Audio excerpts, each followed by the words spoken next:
gentlemen, please stand up if you're able for the national anthems. We'll start with the national anthem of Uganda.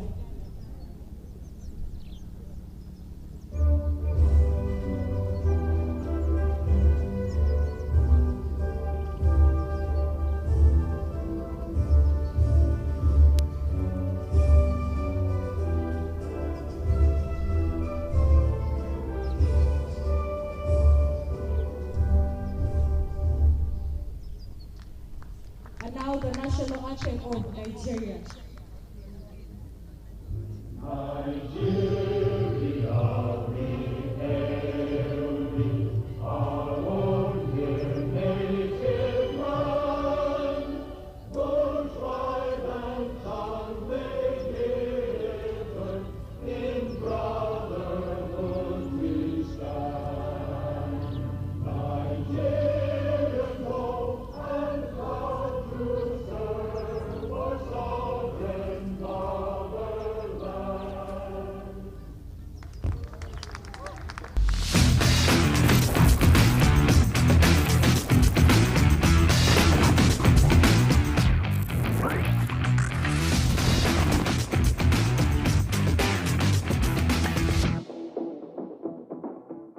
A fantastic morning. We welcome you to match day number 5 of the ILT20 Continental Cup powered by Fancode. My name is Tawanda Eli, and in this pre-match build-up, I'm joined by Davis Karshani. Good morning, Davis. Very good morning to you, Eli. Fantastic. Today we have up first this morning a repeat of what happened a couple of days ago. Teams that exhibit talent. One is youth, the other has experience. I'm talking about Uganda taking on Nigeria. In this particular encounter, Uganda will be the home side, while Nigeria will be the away team. They're playing on a very fresh strip, the second time it is being used in this tournament. Conditions, it's sunny. Will it affect today's game? I don't think it has the conditions really in terms of the weather have been a big play in this particular tournament. I think for me the wickets have been perfect. We've seen belters of wickets, runs have been scored on the wickets. There's been a bit of life obviously for the spinners themselves. So for me, I do not think the conditions will be such a big deal. The sun is out, clear skies, good enough conditions for both batting and bowling. So for me, I think the conditions will not play such a big part. Conditions won't play such a big part. We'll take a look at how the teams are set up. Uganda, they top the table, whilst Nigeria are in second. Coming into this one, Uganda will be in a very, very comfortable position. Pretty much set for the final. Would they look to change anything? If I were in their shoes, I think I would change a couple of players probably. Try out a few other combinations. They have a deep squad, you would believe. So because they picked up already 4 wins out of 4 games, you feel that they sit far on top of the rest of the chasing pack. So it would not be a bad time for them to allow other guys get some playing time. All right. Playing time will be crucial, but meanwhile for the other team it will be trying to change their strategy. I'm talking about Nigeria. When they are playing teams who are ranked within their same number, they always to be looking to be on the attacking end, but now they face a different opposition. Didn't work the first time they played Uganda. What will they look to do different today? I don't think Nigeria will worry about how the result went against Uganda last time around. They'll know that they did everything right. They were just simply unfortunate. They came up perhaps a brilliant day for the all-rounder Cosmas Chauta, who actually scored 24 off 10 balls, and that's where the game was changed. But otherwise, I felt Nigeria did everything right on that particular. So they should not worry too much about the fact that they're playing against Uganda. I think in that particular game was probably the closest they've come to beating Uganda in their last 7 games. All right, we shift away from the first one. In the second one also, the teams facing each other again for the second time around will be Botswana taking on Rwanda. Rwanda first off won with the 10-wicket victory against Botswana in the side. But however, yesterday, Botswana, they beat Nigeria, a team that had looked very, very good. How do they continue to have that momentum? I think clearly momentum right now is with Botswana. They will be feeling that a couple of other middle-order batters have gotten runs, gotten themselves into the tournament. Yesterday we did see Pomelo Silas get some runs. The big go-round and in Tatayone actually getting some runs as well. So I would imagine that Karabo will be looking to whisper a few niceties to people like Vinu Balkrishna together with Valentine Mbaso so that they can come the party and get some runs. But otherwise, I think right now a momentum is clearly with Botswana. Clearly with Botswana, but how does Rwanda come back? Because they won against Botswana convincingly. Then yesterday also they lost by a very big margin. How do they come back? How do they pick themselves up? I think for Rwanda, for them, the equation is pretty simple. They will know that they need to try and target these slightly lower-ranked sides, you would say, which are obviously between, but not between Nigeria itself and Botswana. So they will feel like they will try and throw everything that they have at Botswana, whereas the two teams are coming off different fortunes from yesterday. You feel like Rwanda, they'll go into the game believing that because they could just 137 for no loss, they want to try and replicate that kind of performance against Botswana. Right, if you are the captain, shortly going for the toss for the first match, I'll put you in that seat again. What would you do? I think the conditions for me are perfect for batting, but because it's been a long tournament, you'll try and see a couple of teams change a few things. I feel like a team like Nigeria, because they batted fast against Uganda, got some runs and managed to put Uganda in a difficult position. If you're thinking that if Nigeria win the toss, they'll try and bat first. Bat first, you would. Join me for the toss shortly. One team has talent and experience while the other has youth looking to gain experience. But who will carry the day? That's what we're here to find out at the toss with the two captains, Riyazat Ali Shah of Uganda.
It's a fun morning. We welcome you to this ILT20 match. You had everything. Uganda won the toss, elected to bowl first. And already off the mark at Nigeria. There are 3 runs on the board. Fantastic morning wherever you're watching this broadcast from. My name is Tawanda Eli, joined in the commentary box by Zaid Khan. Good morning and welcome everybody. Great competition we've got on hand here. Yeah, fantastic. Changing things around, Uganda, they had lost the first 3 tosses, and then this particular one they win it, and they get to do what they want first, and that is bowling first. And they have a changed side. Fred Achalam has been rested. Simon Sizazi is the wicket keeper today. Shundip Mangela as well, not in the side. So a few players that didn't get a run are actually being given some time out. In Cosmos Cheuta comes back into this one. Yeah, we'll be in good touch here as Keuta makes it back to the team. Player of the match in his previous appearance. And Nigeria unchanged from the team that lost to Botswana, trying to do better, suffering 2 defeats in a row, hoping to make a comeback. But what a mountain to try and climb in order just to try to get back to winning ways. Salim Salah yet to get off the mark. Up in the air.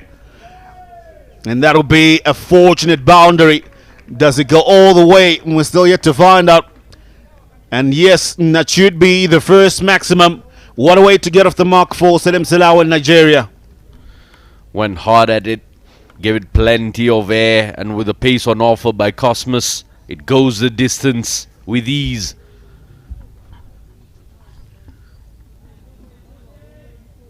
Streaky start, but it'll just settle his nerves there, Salim Salah.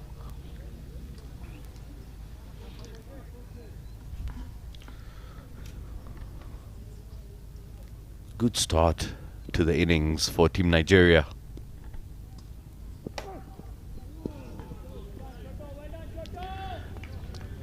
Good comeback from the fiery pace of Chota. Not that he did anything wrong in the previous delivery, and it was a fortunate maximum there. Flashing blade at that one, thickish outside edge, plenty of power in it. That's generally the direction where we get the strong breeze from, but at the moment, nothing at all. That's why it went that high, that fast. That early as well. New cherry in the hand. Much firmer.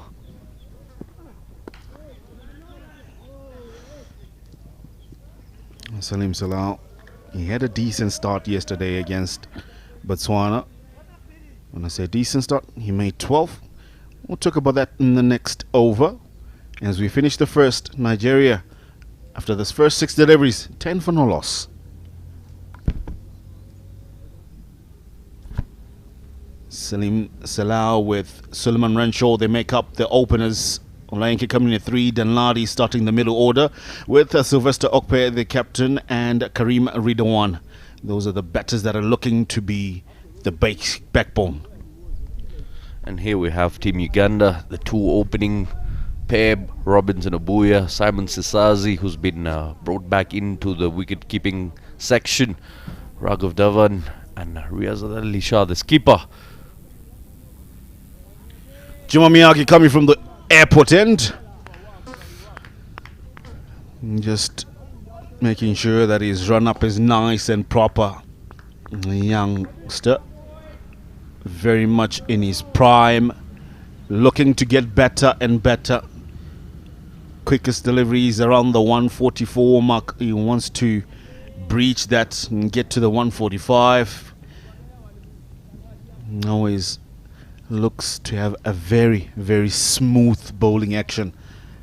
Doesn't seem like as if he is really striving for extra pace. Oh, that one really zinged him up. Bitten by pace. Had no clue where it came from and how quick it got to him. The field set doing injustice to Juma Miyagi, because that would have gone straight to mid-wicket had he been placed there, but they've opted for a deep backward square and third man and left that region vacant, meaning that it's a strong offside field that he has set up there. You can see in your picture there, very vacant mid-wicket area. And that's where that ball landed on the previous delivery. Beaten for pace, like you said, Zaid. Once again, but much better this time around by Suleiman. Yeah, and I'd say it's a tough position for Team Nigeria at the moment, especially after the defeat yesterday. That game, something personal about that. So close, yet so far. The efforts, blood and sweat that went into that game yesterday, and at the very last moment gets taken away. Well, to describe yesterday, I'll say that the better team that were hungry for the win won. And that was Botswana. And they were hunting for it. Pamela Silas came to the party quicker. Now we just 1 to 3rd. Cosmos Chota getting a breather in that direction. And yeah, adding to that, right after that competition, you've got to face the best side in the tournament, the unbeaten. The Cranes here will not take it easy as Riyazat Ali Shah continues his dream run of 9 out of 9 as a captain. 100% record for him. Coming in at 100%, Juma Miyagi. Well played. Plenty of pace on it. The width wasn't really there. He created the space to allow him just to play it wide of the third man, Cosmos Chota. 2 out of him. He picks up a boundary. Beautiful looking uppercut there. Finds the gap perfectly. Necessity being the mother of invention. It's a magnificent shot there. Using the pace of the bowler Juma. He's got a bit of a extra zing to his bowling, and the batsman Suleiman understanding and shaking hands with him on that occasion. Very, very wise of the batsman. The slip comes out, goes into that mid-wicket region.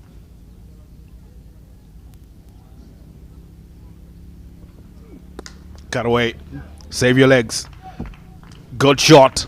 Everybody just watch that one. Magnificent shot. No one had time to react. Both gully and point. All they could do was just watch it sail past them. Yeah, no one moves. Quick as a bullet. Gets to the boundary ropes with ease. Back-to-back boundaries for Nigeria. That's great technique from Suleiman Ranshaw. Those two back-to-back boundaries. One, there was really no much room to play it. He had to create the space by just opening the face of the blade, making sure that it was wide of third man. Then on the second, plenty of width and pounced on it. Oh, good delivery. Good bumper. A magnificent takeoff. What a way to end the second. After 2 overs, it's 22 for no loss for Nigeria. Yeah, definitely should have seen it coming. That particular delivery really took off the surface.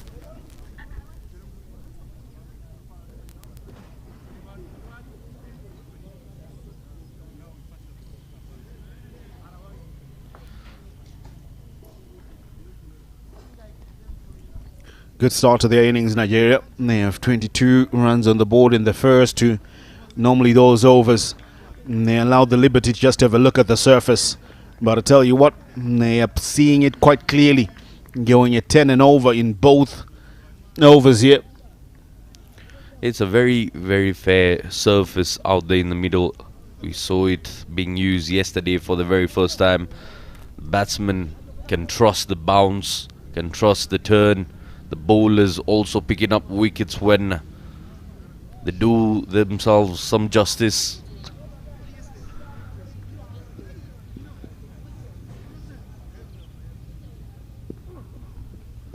Oh, with an offer. Salim Salah feels he missed out on that one. Just kept a tad bit low on that occasion. Yeah, hard hands at it. Missed it. Trying to drag him way outside off stump is Cosmos.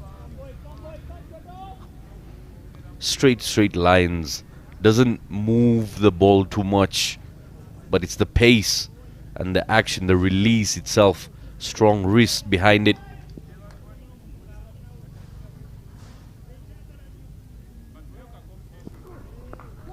Up in the air. Oh, brilliant attempt. But still, it'll go for 6 because it went over the line. Third man thought he was in action there. Went for a diving catch, Juma Miyagi. But not able to get there. It'll be 6 runs against Cosmos Chota. Salim Salah there. Letting Cosmos know the quicker you come, the quicker you can go. And quarter was the call. Should have been taken. Great effort there, but he'll be disappointed with that attempt. Got a hand to it. Modern day cricket. And they need to stick.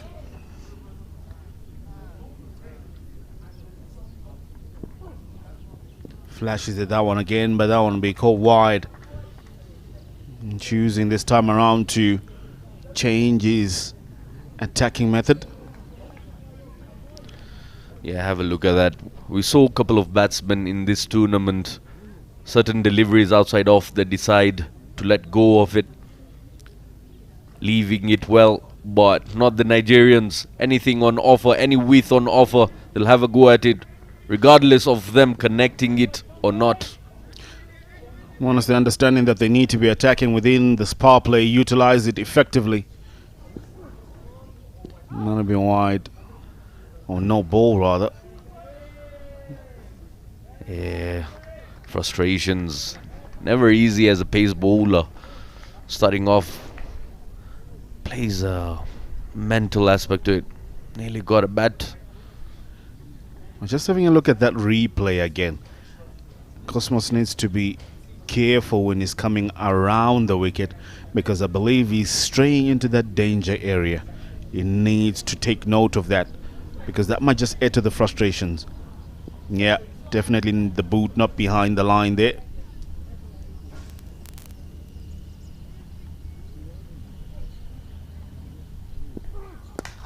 Cracked away.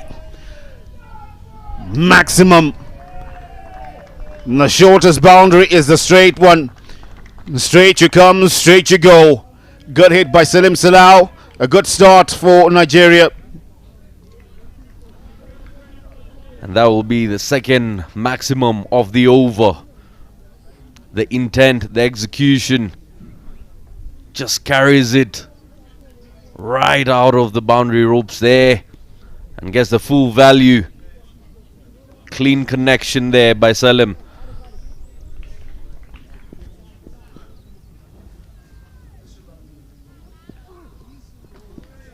Oh, good comeback.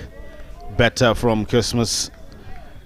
This is the Nigeria that we know. They come out attacking, and this is usually plan number one. Be as aggressive as possible. Salim Salau 19 from 9. Suleiman Rancho 14 from 8. So definitely they're looking to take the opening pace bowlers of Uganda on. They just get a beat of complacency from Uganda. Maybe I'm wrong, but this is the same similar kind of fate that Nigeria themselves suffered versus Botswana. There's just a little bit of slack. Oh, excellent delivery there. Look at the carry. And so in that kind of regard, Uganda need to be careful. They need not to give Nigeria too much room. And Cosmos is trying to do that with the 2 dot balls that is bowled so far. This one has been a very expensive over. 14 from it already. One more delivery to go. And we're just in the 3rd over.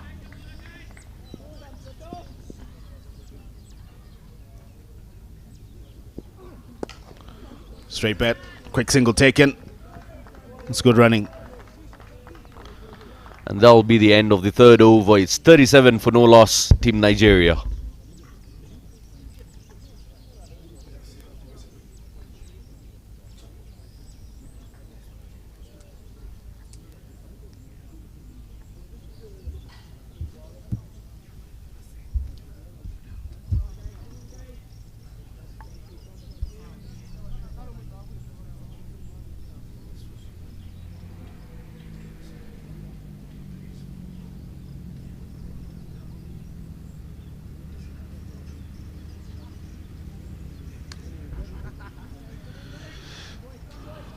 Looking to take pace off into the 4th over, understanding that pace is going for plenty. And when I mean plenty, 37 already on the cards from 3. So Frank Subuga is brought in to try and keep control of things. Good strategy by Riazat Ali Shah. I spoke of that bit of complacency, but he's making sure that he's keeping his head in the game here. Riazat Ali Shah. This will slow things down, trying to keep a rein on things, bring back things under control.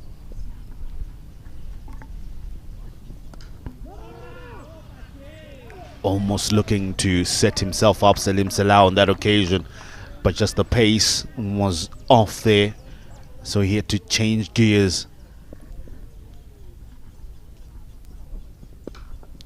Yeah, coming for the rescue is the spinner Frank Subuga.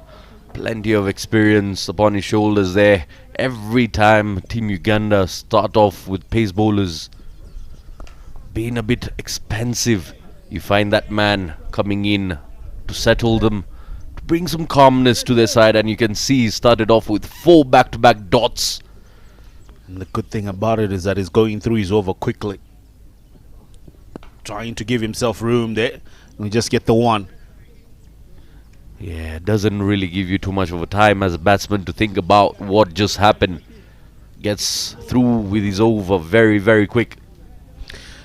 Which is a good thing. You need to have variation in pace like Frank is.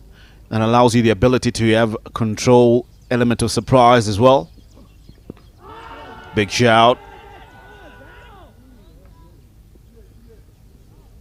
Good over. Just one of it. Keeping a rein on things. 4 overs done. It'll be 38 for no loss for Nigeria.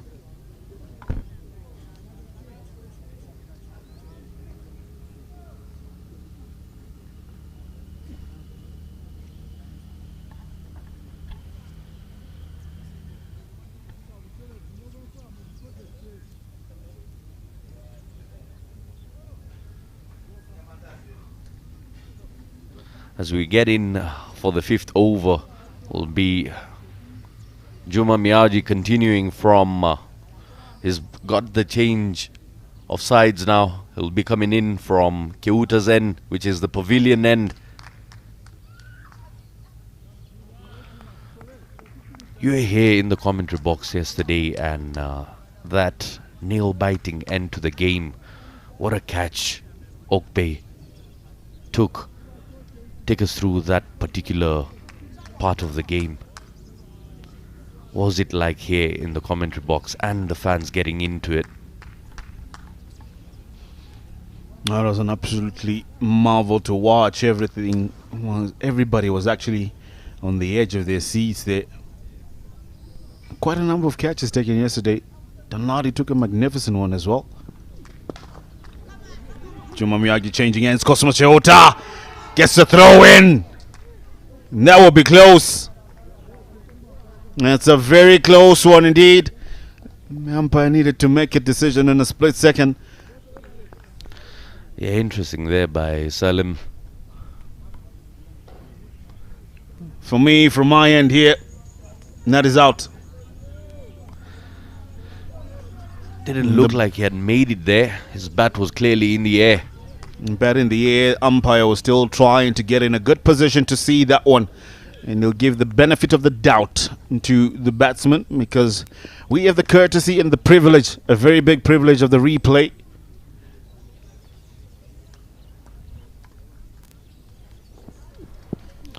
Once Good again, delivery. getting hit hard there. And again, the pace, the nipping back delivery by Juma Miyagi. I feel at times direct hits can be quite difficult because live action happening in front of you.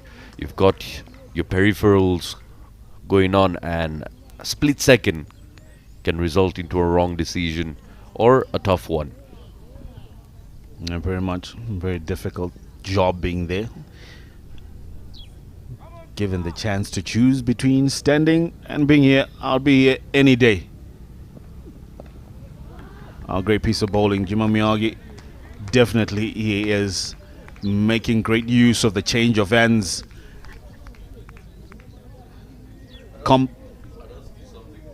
LA.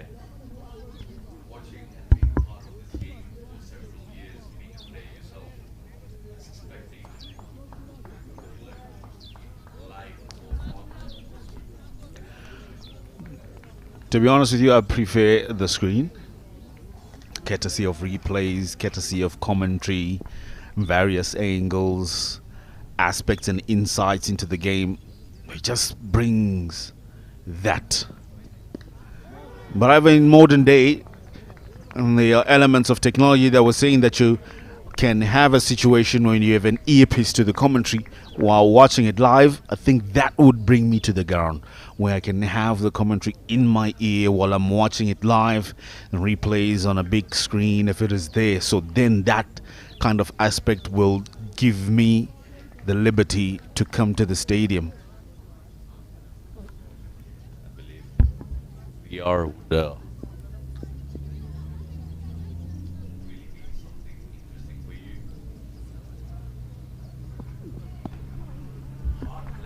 this particular over, Juma Miyagi has adjusted to bowl and attack.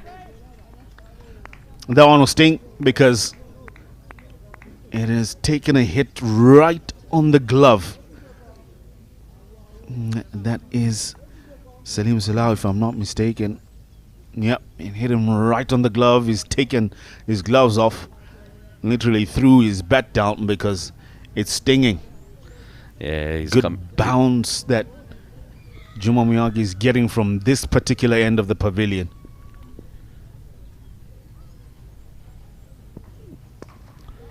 Cut away. That'll be one bounce and 4 with an offer. Solomon Renshaw doesn't mind it coming at that particular pace. He takes full advantage of it. What had been a good over for Uganda becomes a good one for Nigeria. Beautiful looking shot. Just crafts that over the fielders using the pace of Juma. It'll be the end of the 5th over. It's 45 for no loss, Team Nigeria.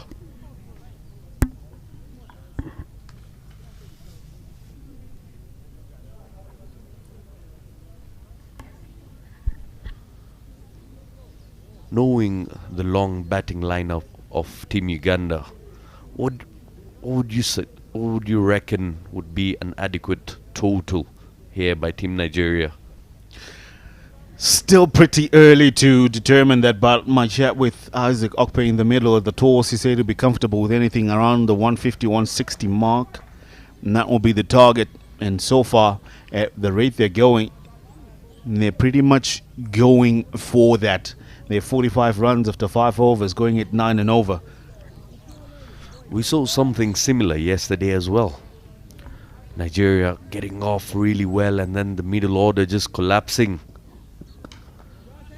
Right into the last over of the power play. The task has been given to Frank Nsubuga. Just went for 1 in his first. He'll be looking to keep things tidy here. Keep a rein on things again. Giving himself room. Inside edge. They're going to run here. Some work for Henry Senyondo. They come back for 2. Yeah, Frank Subuga just following the batsman on that occasion as Salim backed away, trying to create room for himself. And now a much flatter, quicker one by Frank gets the inside edge for those 2 runs. Slower delivery. Top ball. This is good bowling from Frank. And also the decency of mind from Salim Salau to be able to read that. That's what's key as an opening batter, your ability to read situations. Trying to go for a slog sweep. Doesn't get it from the middle of the bat. Straight to Danish Kumar Nakrani, who takes one of the simplest catches at short square leg. Fregan Suboga does provide the magical touch. Nigeria lose their first.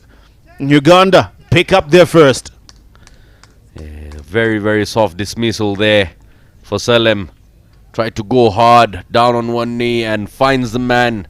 Didn't have to move a muscle. Have a look at that. Catching practice for Nakrani. And it was a quicker, flatter delivery. Beaten for pace for Salim Salau. Goes for 25 from 23 with a strike rate of 108. Nigeria lose their first. They'll be 47 for 1. Yeah, as predicted, the man with the breakthrough is Frank Subuga. That will bring the new man in, Olainka. Olainka Olaleye comes to the crease, coming in at number 3.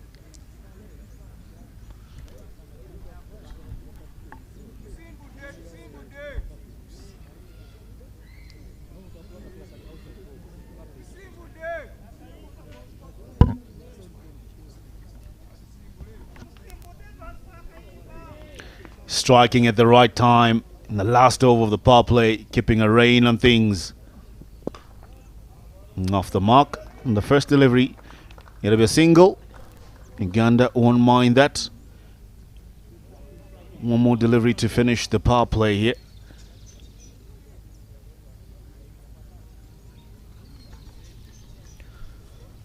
We'll have to see how this partnership. Oh, inside edge. Played fine of Henry Shanyundo. It runs all the way for 4. Welcome boundary to end the over. Nigeria past the 50 mark with that boundary. 6 overs done. It'll be 52 for 1.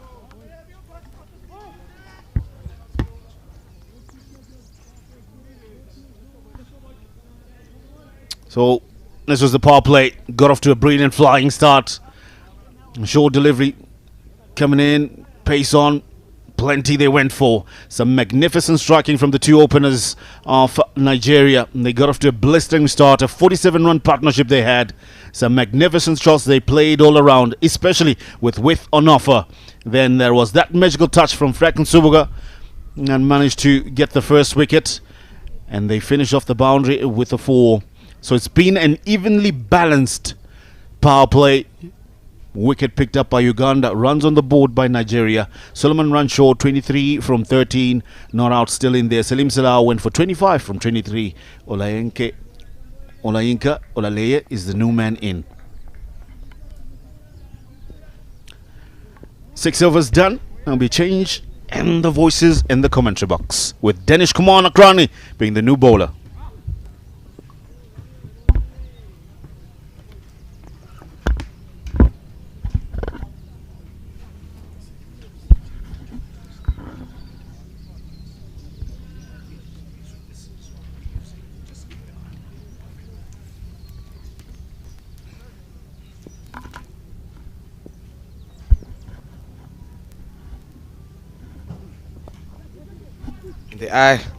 Quarter is the call. There's the fielder in the deep. Juma Miyaji, who plays second fiddle. Olayinka opens his account with the boundary. Looking at the replay there, balls that a bit wide, you'd say. Big bat thrown at it, gets a big leading edge, runs away down to the third man boundary for 4 runs. Interesting, Bob, you would say. We haven't seen Dinesh Nakrani ball from left arm over. This time round goes for that option. But you feel like Uganda have been guilty for failing to close out a couple of overs in that power play. 2 of those overs they considered boundaries off the over balls. Soft hands again from that man Olayinka. Not only getting that boundary on the last delivery, of course, in that particular region, the third man region, you would feel he's a little bit finer. They've scored more than 24 runs so far. I would love to see Juma Miyaji going a little bit wider.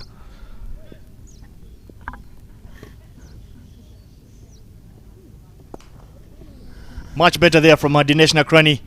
Quickly changes and opts to ball from left arm round. A place where he has actually had a lot of success.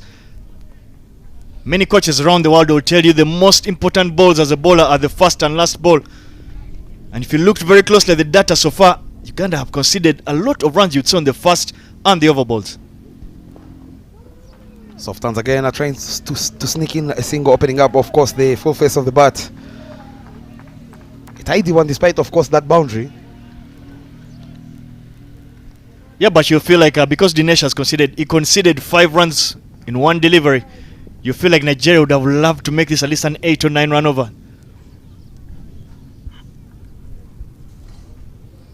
57 for 1 after 6.4, moving at 8 runs and over. You'd feel the Yellow Greens have packed a punch in the second game against Team Uganda. The last time they played, they had 33 in the power play. They've made sure they added 19 runs in the power play, and Olayinka getting, of course, that boundary to make it 57. The intentions are clear. They need to get to that 150 plus to stand a chance. But again, you feel here Davis, as a former captain, Riyazat Ali Shah missing out a trick of not giving Alpesh an over in the power play. This is a man who picked up 5 wickets. He broke the partnership in their first game. We are yet to see him as we see the end of the 7th over, 57 for 1.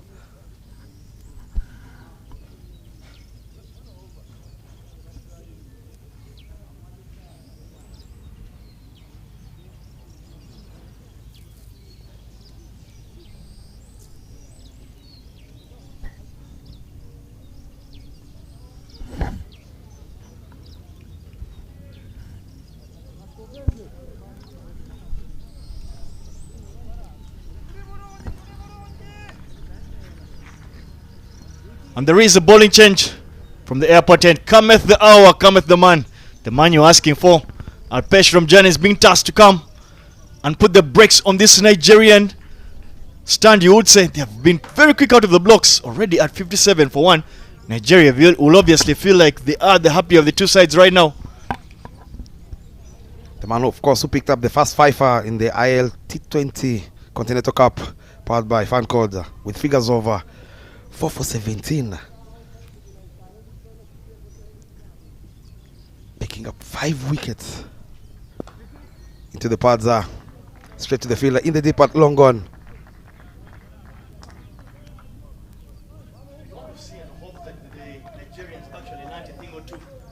From Johnny will look to bowl as straight as possible. Watch out for that arm ball. Look to try and hit those 3 stumps together. Getting batter struck. There it is yet again. His line of attack is literally against the stumps. I don't mind the Nigerians here. Davis trying to get that 4 or 5 runs and over off. Of course, Alpesh's bowling. We know he's going to attack the stumps as he just said. Down the ground, much better there from Olayinka and Suleiman Rushaway.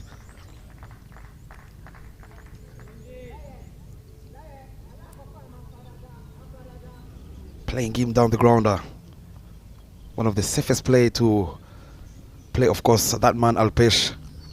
He has a long off, long on, deep extra cover. In the air this time round, into the vacant region, 2 is the call. They decide not to take on the arm of the young Juma Miyaji. Yeah, I think Alpesh for me is one of those bowlers you want to try and play down the ground for as long as possible. You will be in a lot of trouble if you try to play too square to him. Easy run there. Alpesh unable to field off his own bowling, and that allows yet another single. Good over for Nigeria field. They picked up 4 singles.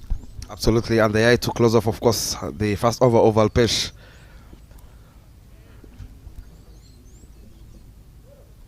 He has no sleeping play, is Alpesh from Jani. Oh, and he fumbles, allowing them to sneak in for yet another single. 5 runs coming off the first over of Alpesh from Jani. 62 for 1 after 8 overs.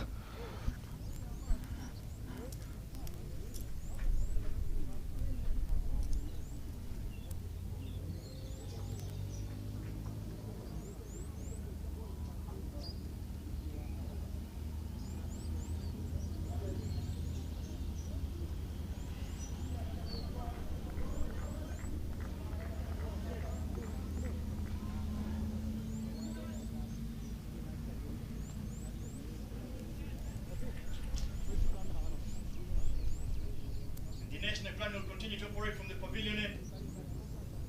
I feel like the Ugandan fast bowlers were caught napping there. Very guilty of perhaps providing a lot of weight to the Nigerian batters. Obviously pounced on that to get quickly out of the blocks. Chopped on is Suleiman Rushaway. Fast ball of his second delivery gets rid of the opener Solomon Rushaway for his 26 of 16. He saw the width on offer. Didn't get a knife timing on that one. Looking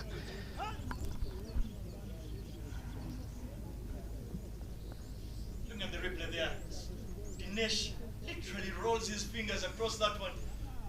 But Arusha were deceived by that variation and could only play it on. He's gone quick fire 26 of 17. You feel like he's given Nigeria a good start, on which Isaac Danladi can look to build on. Valuable wicket there for the Uganda cricket cranes. Absolutely, he was looking for a big one. Is that man Suleiman Rushaway yet again to convert the 20s into the 50 or even more. In no time, we have 2 new batsmen at the crease. The 2 openers are back into the dugout. You would feel for Team Uganda they've done a magnificent job getting rid of the 2 openers just right after the power play. Of course, that young man, Salim Selau, was very aggressive, falling for that trap of Frank Suvuga's last over of the power play.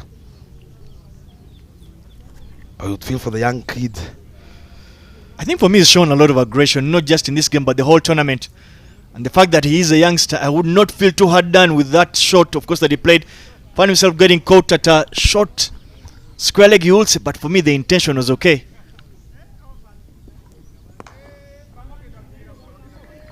Gets off the mark straight away is Isaac Danladi, the MVP. Doesn't need any sighters, this young man. You just look at the way he sets up to bat. He looks like he's one of those that is very strong square on the offside. stands far down the leg side. So that will give you a bit of a hint of some of his strengths. And so far in the tournament, we've seen him look to pounce and make sure that that extra cover region is a high scoring area for him. Jeff Thatcher, but straight to the fielder. Of course, that shot at backward point. I beg your pardon. Ragav the one. Some skill sets obviously on display here by Dinesh Nakrani, continuing to roll his fingers over the ball and bring out those cutters that he's traditionally known for, deceiving the batters, you would think, especially on a two-pace wicket. In the air, but catches the call and he takes a very good catch. Running to his right is Ragav the one. That man Dinesh Nakrani again rolling his fingers, deceiving Olayinka. Could feel he played that shot a little bit in a negative way, I would say here, Davis. I think for me, I would like to give credit to the bowler. I took all the pace off it yet again. In my opinion, that's literally looking like it's exposing the Nigerian batters, who seem to be very, very strong against the fast bowling. There it is yet again. Dinesh Nakrani takes all the pace off that one. Slightly wide, but the batter could only get butt to it. That flew straight to a waiting Raghav at point. Put in some yards to take that one. But Olayanka is sent back to the heart. He scored 7 of 12. Being outfoxed, of course, by Dinesh Nakrani.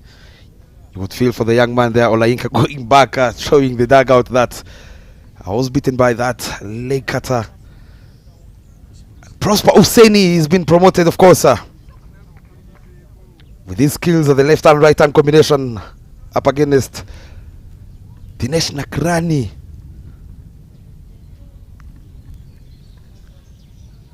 It's a bit of a bittersweet for me, really. Bittersweet move to send the big hitter Prosper Hussaini. Perhaps he's been sent to try and muscle a few out of the ground.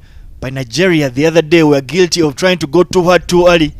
They've lost a couple of wickets in quick succession.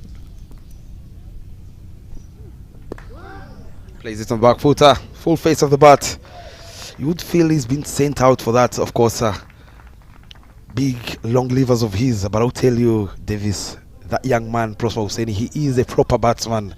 If he decides to have a partnership or two for his team, and especially that man Isaac Danladi, if they can put on 40 plus partnership, I believe we're in for a very good game. Soft hands again, watchfully played by Prosper Hussaini, and he's going to be the end of the 9th over, picking up 2 wickets. Is Dinesh Kumar Nakrani. 63 for 3 after 9.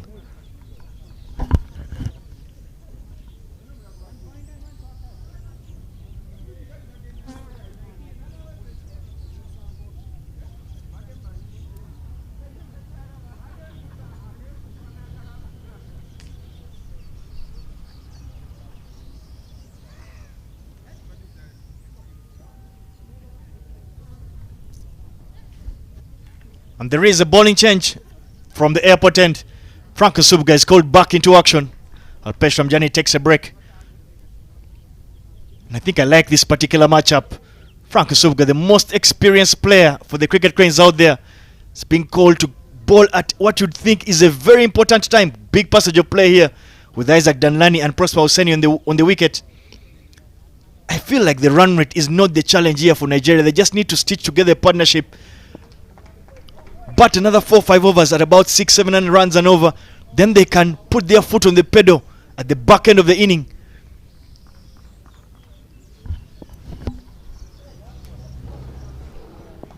Goes for a sweep shot, beats the fielders. Henry Senyondo, a short fine legger. That should be another boundary. Yes, it does go all the way to the boundary. Using the pace over Frank Subuga is Isaac Danladi. He knew the fielder was, of course, inside the ring. Look at that delivery. The line obviously was straying slightly down the leg side. Isaac Danladi able to get enough wood to it. Runs it down to that vacant fine leg position. Uganda concede a boundary yet again. First ball of the over. The outside edge, catch was the call, but the fielder was a little bit wider. Cosmas Cheuta, a shorter man. Back-to-back boundaries coming off the blade of Isaac Danladi.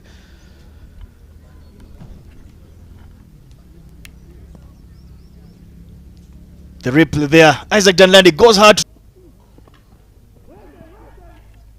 That's tucked away, but to the waiting fielder, shot fine leg, Juma Miyagi. I think a point of interest, you would say, for Nigeria right now is that they need to note that the 2 wickets Franco Soga has picked up have been off attempted sweep shots.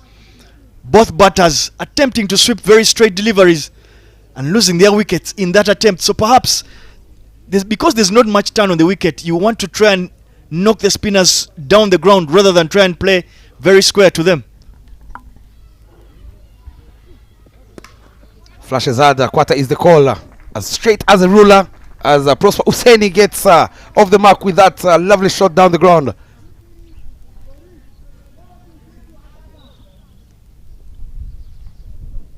Very good shot there from Hussaini. Looking at that short delivery, again, as you did see there, Dinesh Nakrani running his fingers across it, but that one was short. And he pays the price. Nigeria, having had a ricochet start, they want to get things back. Very well driven down there, wide of that long off fielder. Cosmas Chauta is able to keep that in, just to 2 runs. Nigeria just need a phase of about, a partnership of about 4 or 5 overs. Knock it around, get to that 100 mark, and give their big mid-order players a chance to go very big at the back end. And when you look at 77 for 4, Davis, it's something that has been haunting Team Nigeria against Team Uganda. They've been given that good start from the openers, Salim Salau and Suleiman Roshewe, of 50 in the power play, and not converting and capitalizing on that momentum. It's something that has been haunting them. Into the pads, flicked very well to the fielder in the deep.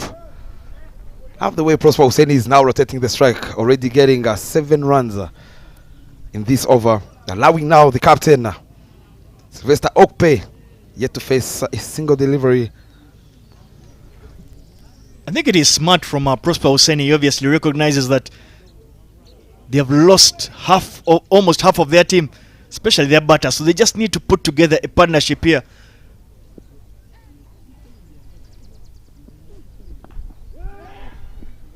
That's cut away behind square on the offside, but goes to that 3rd man region. Easy work for Juma Miyagi, throws that back. Gets off the mark is the captain. You would feel this is a very big moment for that man, Sylvester Okpe. He's been coming in to do the finishing job all roll for his side. He now has to stabilize, I beg your pardon, the ship and get to that 140 plus. Deft touch nearly chops it on is Prosper Hussaini. That should be the end of the 11th. 79 for 4, Team Nigeria.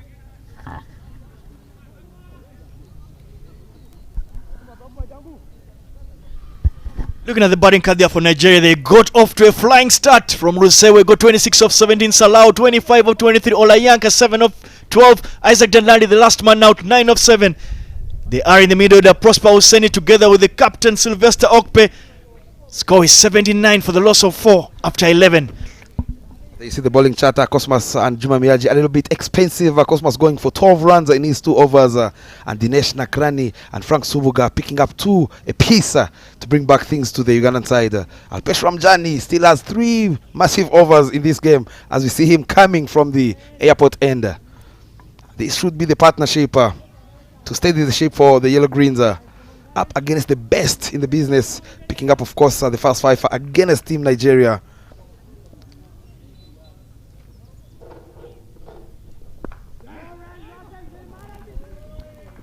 Quick single there taken by these two. A little bit risky on that occasion. Yes, a bit risky there. You want to think that so far at least Alpesh has struggled a bit. We saw him concede some easy singles, some sloppy fielding, especially off his own bowling. So you want to feel that perhaps once he gets his radar going, targeting those stumps, now he's obviously bowling against the left-hander, so he'll know that he needs to avoid bowling in that hitting arc of Prosper Hussaini, who is a big unit, and we've seen him hit some massive sixes here. He will be hitting at the shorter part of the grounder. Very smartly done by the captain, allowing now Prosper Hussaini to face Alpesh.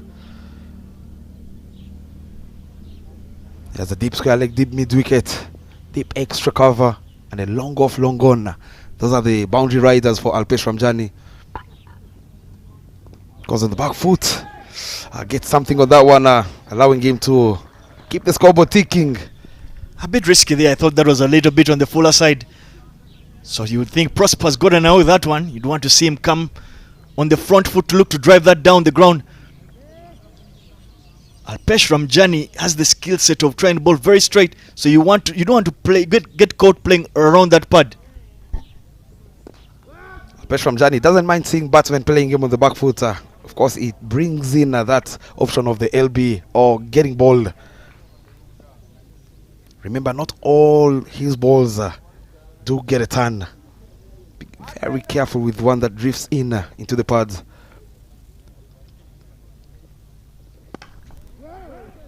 Plays it on the back foot, but straight to the bowler, Alpesh Ramjani. Tidy over it is. So far, 2 runs and 2 dot balls. I don't think Nigeria will mind this because they'll know that of the 10 deliveries that have been bowled by Alpesh, they've not lost a wicket to him.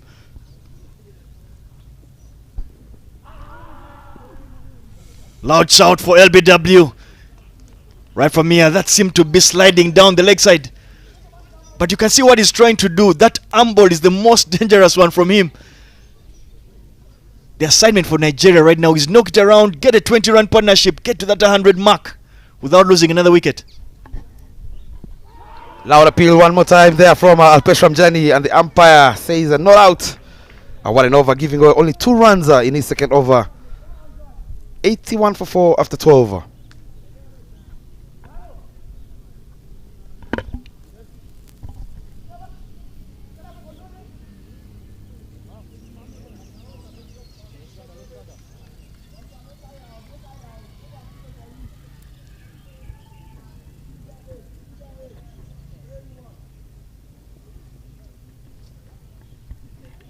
And there is a bowling change from the pavilion end. Things not getting any easier for Nigeria. They're being put to the task. A litmus test of playing spin bowling.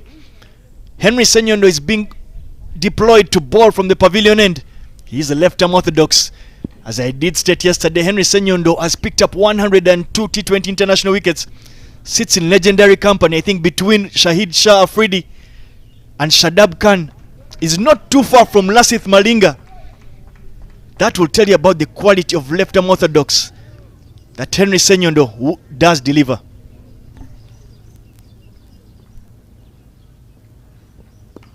Into the pads, but straight to the fielder at short mid. Very good bowler he is. Gotta be very careful, especially as a batsman. He has these enticing deliveries, deceiving you to go for that big hit. Goes on the back foot, loud appeal. I think that pitched outside leg stump. Looking at that from the commentary box. Pitched outside leg stump, that is probably what saved him. Looking at the replay. Yes, in my opinion, pitched outside leg stump never will be given out.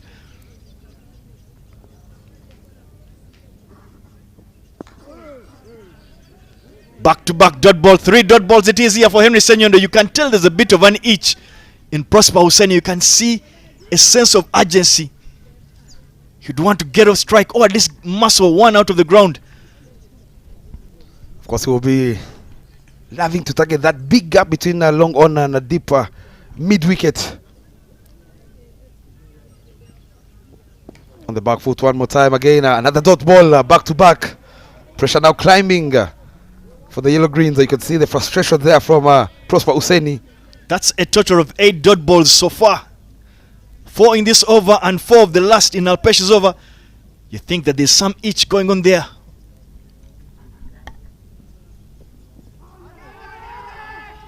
Another loud appeal on that occasion. It might have clipped off the pads of Prosper Hussaini. He is frustrated there on your screens. You would feel there is a big shot coming from the left-hander. But you can see the non-verbal communication from Sylvester, just telling him to calm down, stay cool. We just need to get through this small passage of play. Put together a partnership here again, just about 15 runs. Edge towards that 3-digit figure. Knocks him over, maiden wicket. It is Henry Senyondo goes on the back footer. pierces that gap between bat and pad. You would feel that wicket was coming as Senyondo starts off with a wicket. 81 for 5 after 13 overs.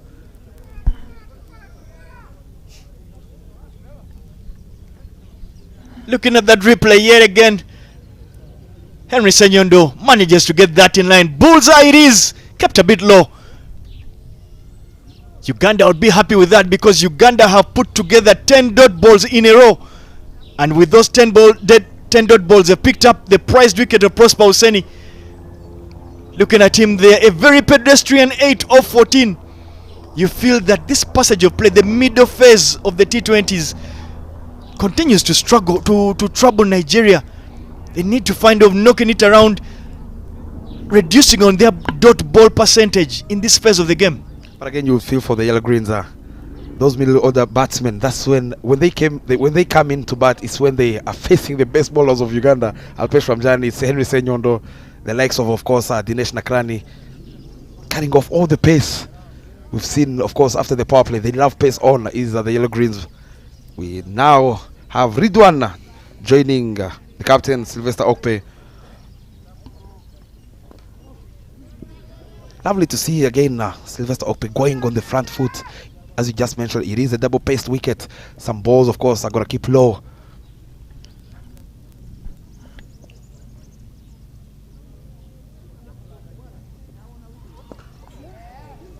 Finally a run for Nigeria. They scamper through for a second. Frank Subuga run out attempt. Doesn't hit the bullseye. Do they make it for the third one? Yes, they do with ease.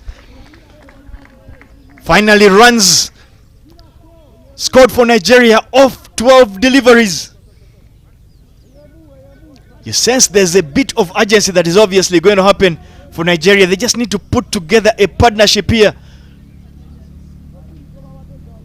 It is the wicket column that they're struggling with. If they can get one or two people to put their hands up and look to stay on the wicket, put in the hard work, knock it around and get to the back end of the inning. Very well said there. I would love to see these two, of course, out there in the middle, getting that 3-4 runs and over. It's not looking very comfortable at the moment, because again on the back footer is the young Ridwan. If they can get to that 5 runs and over in the next 3 to 4 overs, knowing you have Isaac Okpe, we saw yesterday Vincent and Peter Aho, they're no rabbits with the bat in hand. They stand a chance. Loud appeal on that occasion, but the umpire decides otherwise. Look to be very close there, Davis. Very, very, very close there. Abdul Karim a bit guilty for trying to play around that pad. We did talk about it. You want to get that front pad out of the way and play straight down the ground.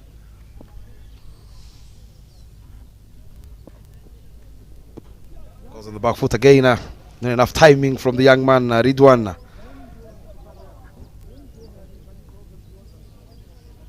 They can get to 110 inside 16 overs without losing another wicket. I believe they can get to that 40. Of course, with the likes of that man, Isaac Okpe.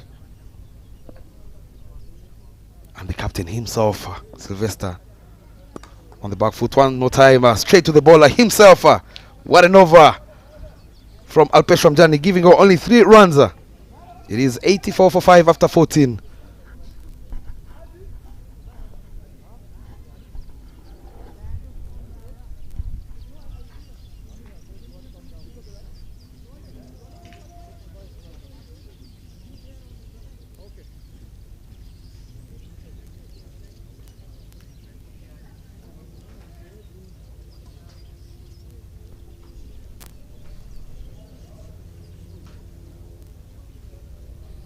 Henry Senyondo will continue to operate from the pavilion end. Something of concern you'd think for Nigeria is they have scored on only 1 delivery out of their last 16. That will tell you that their dot ball percentage has been pretty high. Something they'll look to work on going forward. But there is a change in the commentary box. Eli and Zahid will be returning.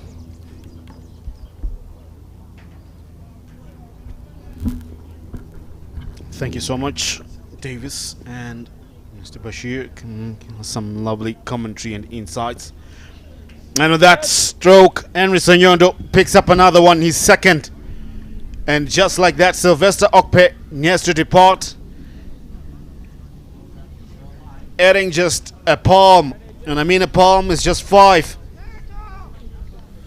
Exactly what we saw yesterday. Goes through him. Identical wickets, so similar to what he picked yesterday as well. Troubles continue here for Team Nigeria. Started off really well. And the skipper has to depart for 5.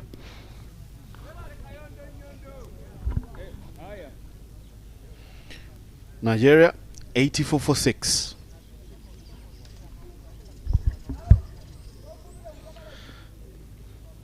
It's a great comeback by Team Uganda. Flexing the muscles here right after the power play. I believe Nigeria having won that power play itself, but it all stormed in for them right after the power play.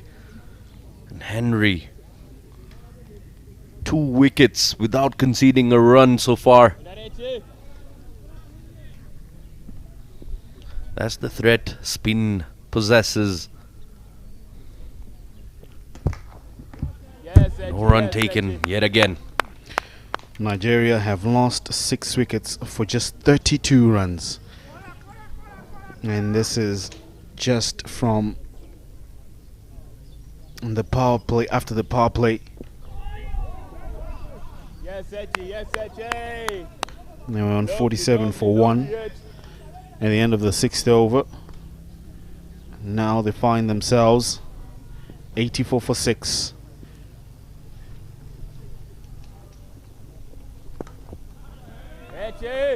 Two wickets to Henry Senyondo. Working his magic with change in pace and flight, eluding the Nigerian batters here and there. 2 of them back in the dugout. Yeah, plenty of flight on offer by Henry. And it's just the fall of wickets that brings them under the pressure there. As we get done with the 15th over, it's 84 for the loss of 6. Team Nigeria.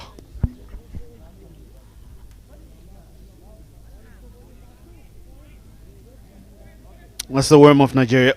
You can have a look at that. And they have lost wickets in cluster, especially over number 10. They lost 2 wickets in that over. And then in the 11th, they lost another. And a few overs later, they've lost 2. So it's been the continuous loss of wickets at regular intervals that is making their worm deep. Not at the time where they should be doing that. They should have been looking to escalate things. Alpesh Ramjani is brought back into the attack. Second leading wicket taker in the tournament, just behind Henry Senyondo.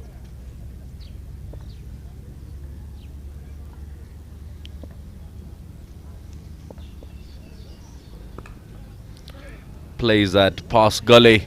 The chase is on. They're running hard. They're coming back for a double. Excellent effort in the deep. Stopped it from getting to the boundary ropes, but they get back for a triple. That's good running. Have a look at that one again. Just opening the face of the blade. Some chasing to do for Nakrani. He uses his feet to keep it in. Fancy footwork. Try playing soccer. Yeah, very useful skill there. As he manages to just keep it around the brink. Something similar to what Botswana did, picking up the Nigerian wickets and then not going for the kill. Picking, as we saw yesterday, in the last 3 overs, taking the score from 82 to 141. A massive leap off the final wicket, of the final 2 wickets there. So a bit of a drag. Team Uganda here restricting Nigeria to 90 for 6 after 16.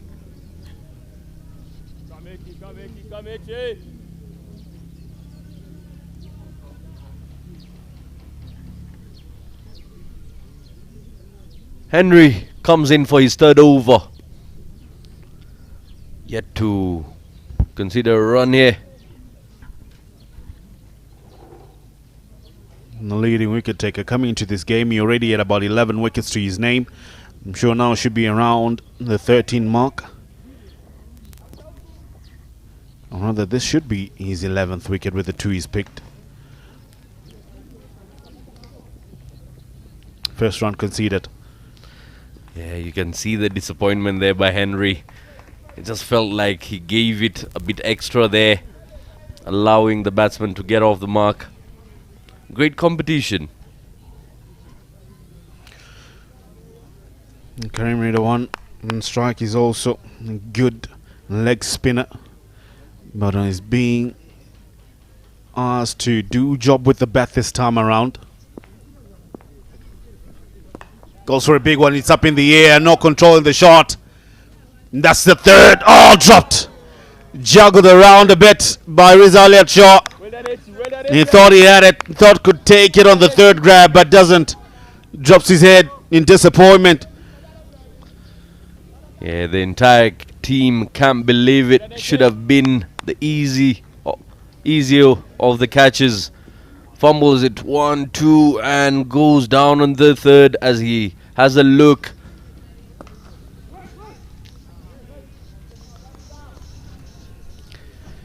That could have been wicket number 7. Karim Ridwan trying to escalate things again, failing to apply himself. Yeah, on that occasion, Henry can't even say much. It is the skipper himself. Will take full responsibility for that.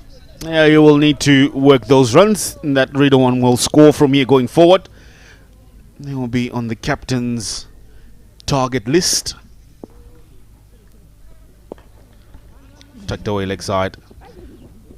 Now we'll just stick to one here. But Uganda, they have been very polished. They have shown their ability to read situations. Understood quickly that Nigeria comfortable with the ball coming on quickly onto the bat. Then took the pace off, brought in Frank Nsubuga, picked up 2 quick wickets. And from there on, they've been operating just along that with bowlers that know how to vary at pace. Danish Kumar Nakrani, Alpesh Ramjani. Swing and a miss. And timber it goes. Isaac Okpe this time is not so fortunate. Henry Senyondo picks up a third. It'll be relief for the skipper because they do get a wicket within the same over. Yeah, it just slows it down a fraction slower and flatter and onto the stumps. Isaac has got to depart as well cheaply. Now playing across the line, looking to heave it leg side. Nigeria very much in trouble. 94 for 7.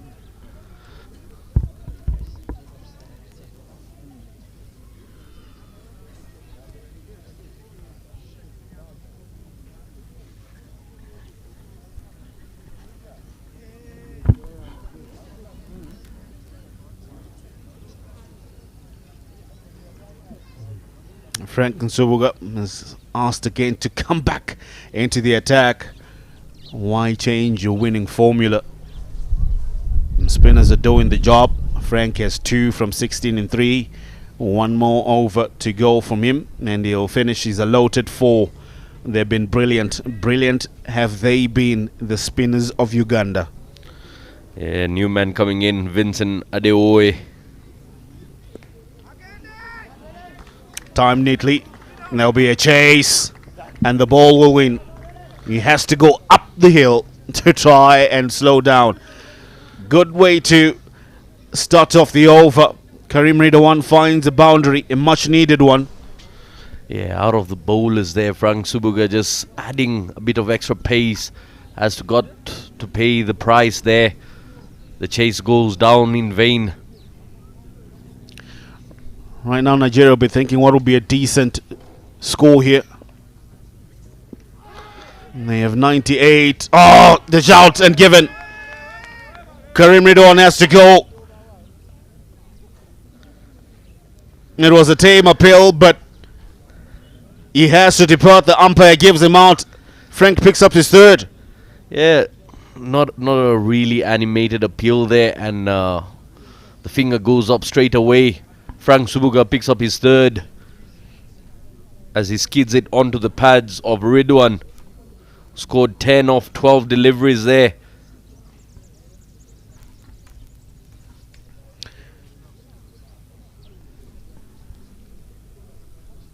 A very muted appeal for LBW allows Frank Subuga to pick up his third into the second delivery of his fourth over.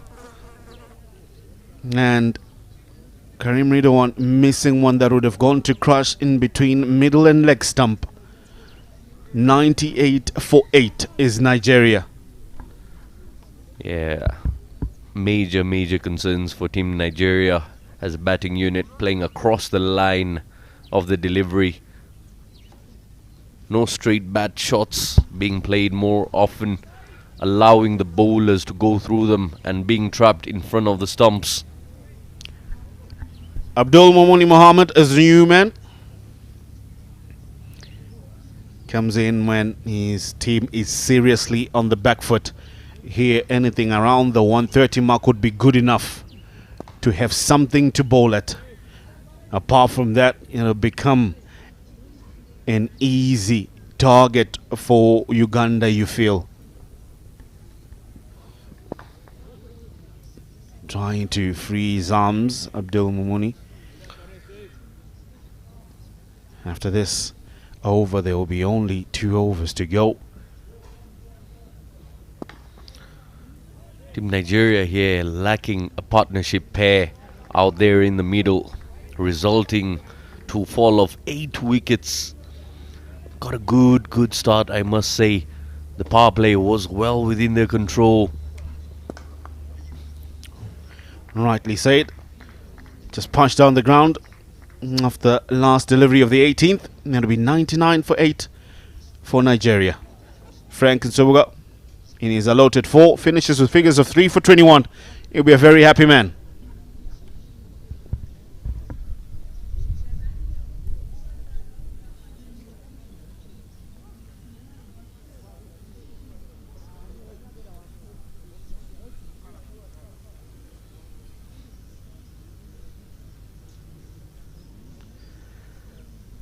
Finishing off 3 for 21, Frank Subuga has been a happy man for the past 20 years of cricket that he's played.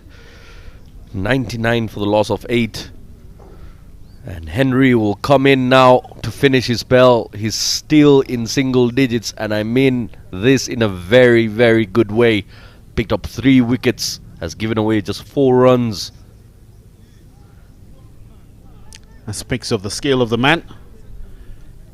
It's been a brilliant day out for the man in yellow and touches of red, the Uganda Cricket Cranes. Trying something different today in the games they've played prior to this one. They've been asked to bat first, and this time choosing to bowl, something that they had been dreaming to do in this competition. And boy oh boy has it paid off. Nigeria, spot of bother, 98 for 8. And that'll be wicket number 4.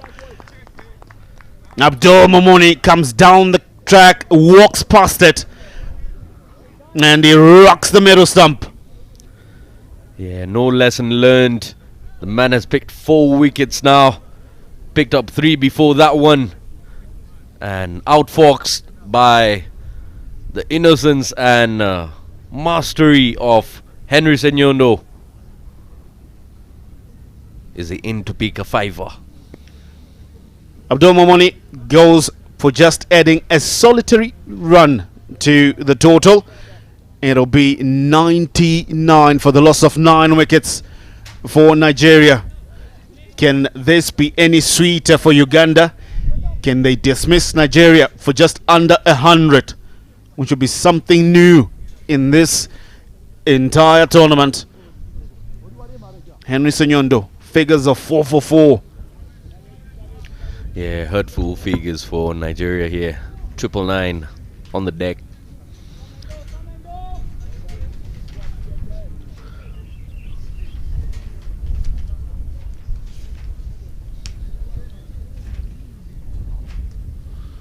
Peter Awa comes in as in last batsman, last line of defense for Nigeria. Oh, almost kissing the edge of the bat was that one. Could have been wicket number 5 for Henry Sinyondo. He will be searching with the remaining 4 deliveries for that fifer.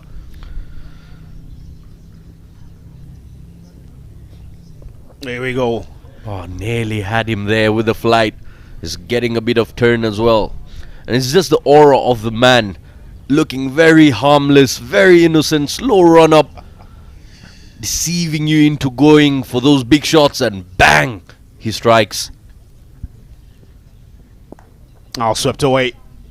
And that's swept and neatly timed, and that'll be 4. And still will be in single figures. The runs that he has conceded with that boundary. He has a little bit of a smile on his face, courtesy of that contest. A neatly timed shot there. Placed well, everybody could see that was going to the boundary. Good way to get off the mark for Peter Ao. Swept and swept away, and they crossed the 100 mark into triple digits is Nigeria. Slower. Right. Last chance for Henry Sinyondo to pick up a fifer on this last delivery that he has to bowl in his allotted 4.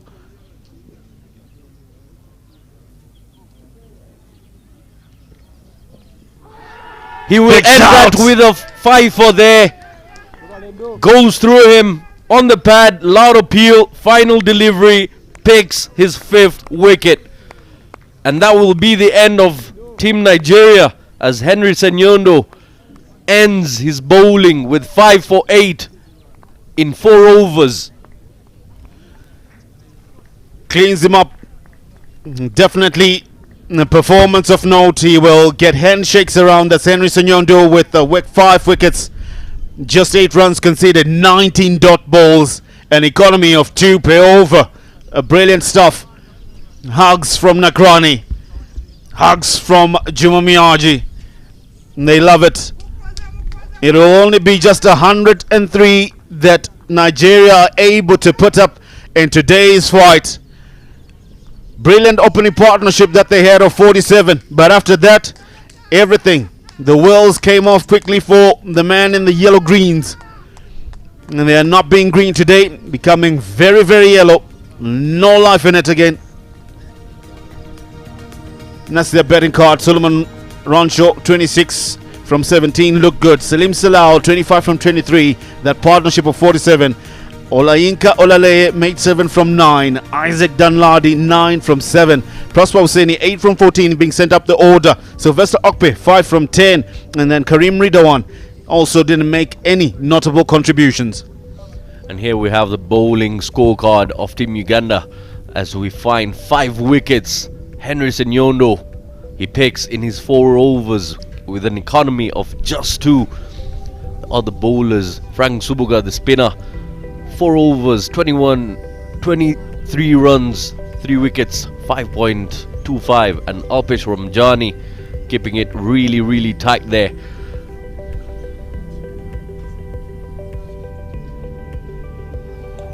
Look at the way things went about. They got off to a brilliant flying start was Nigeria, finding the boundary when width was an offer from the pace bowlers.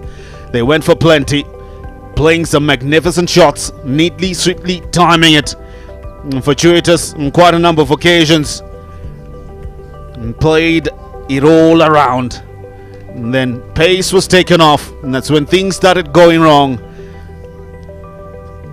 and boundaries became fewer, and wickets were coming to Uganda's way. Just like that, Nagrani was striking it real, and Subuga as well in the action. Now they tried to persist, keep going, but the rate at which wickets were falling, it all came undone. And in no time, they found themselves really on the back foot. Some great punching efforts to fight back. But this man, Henry Sinyondo, brought into the attack, started his magic, weaving it through the Nigerians. They couldn't read him at all. and in no time he was 4 wickets for 4 runs. Then finally it came all undone, picking up a 5 just for 8 runs. Brilliant performance from Uganda, and a very brilliant performance from Henry Senyundo. Do join us shortly after the break for the chase.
Welcome back from that innings break. Uganda won the toss earlier on and elected to bowl first. A decision that has been vindicated. They managed to skitter Nigeria out for 103. Look at that scorecard from Nigeria. Runsewe 26 of 17. Salau got 25 of 23. Olayanki 7 of 12. Isaac Danladi 9 of 7. Prosper Husseini 8 of 14. Sylvester Okpe 5 of 10. Ridwan Karim 10 of 12. Isaac 10 of 4 of 10. However, Nigeria were bowled out for 103 runs under the 20 overs. 4 extras bowled by Uganda. The bowling scorecard there for Uganda. The man there, Henry Senyodo, picking up a 5, conceded just 8 runs. The other wicket takers, Frank Subuga, got 3 for 21.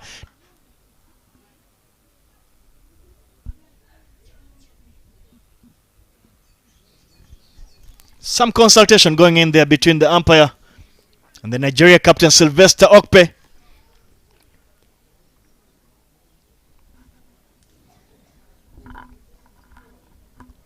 At the halfway stage, obviously Uganda will be the happier of the two sides.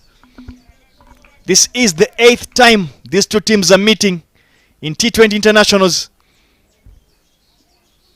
Nigeria are yet to get off the mark against Uganda. And they'll have to do it the hard way today if they are to get that win. Uganda only need to chase down 104 runs in 120 balls. 5 runs and over they need indeed is Team Uganda. With the batting lineup here, Davis, for Team Uganda, you'd feel they will be the side in the driving seat. But you never know, cricket can be a funny game. It is going to be Prosper Husseini to bowl the first delivery. He has a slip in place. The third man and the fine leg for Robinson Obuya. 4 ball driven powerfully. No run taken. Sends back Simon Sesazi is Robinson Obuya. Doesn't get off the mark. Looking for that swinger is the young Prosper Husseini. Deadly with his nip backers. Not sure what's going on there in the middle. As we see the umpire calling out for the physio.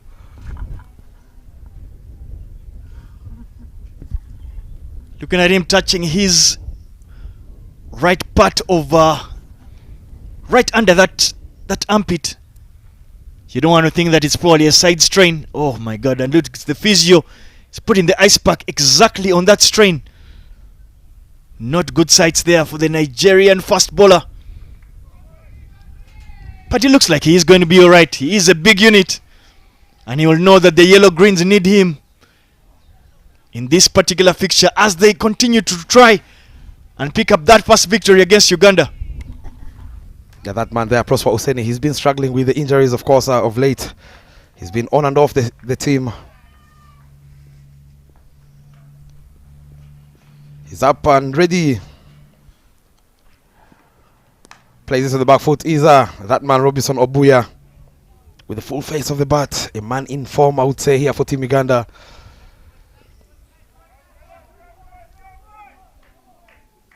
He is, of course, shown us why he's capable of with the bat. We saw him scoring that 83 against the host Team Rwanda. He would love, of course, to get back into the groove.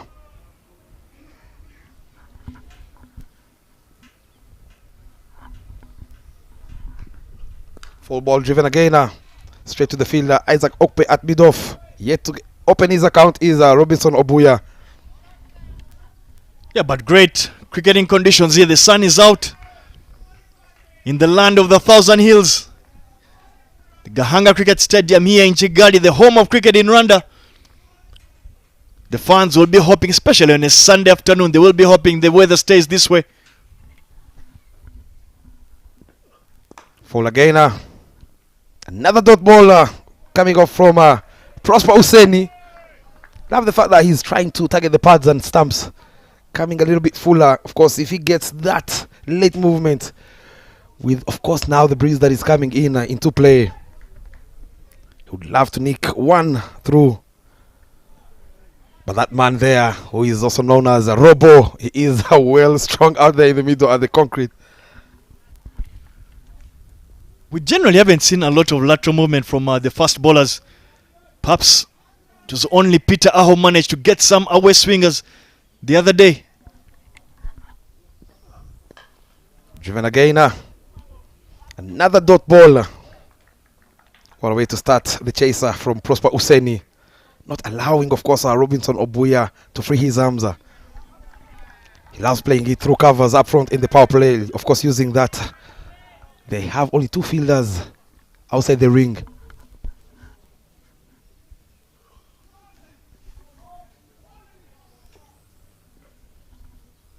Last ball. Down the grounder. This time round, Robinson Obuya and Team Uganda are off the mark. With that shot down to mid-on for a single. It is 1 for naught after 1.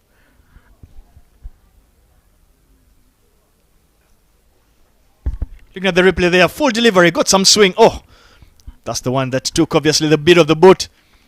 But very well bowled from Prosper Useni. Look to bowl as full as possible, get in a kind of extract some swing, unable to. But he will feel he's done a good job in that first over, conceding just 1 run.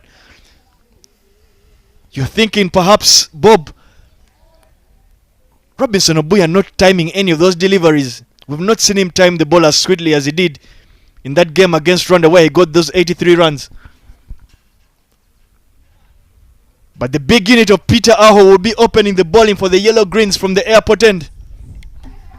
But again, when you look at that last over of Prosper Useni, you'd feel Robinson Obuya now, he's gotten his eye in. This is a man who can switch gears anytime. This is a man who can score 20 runs off and over.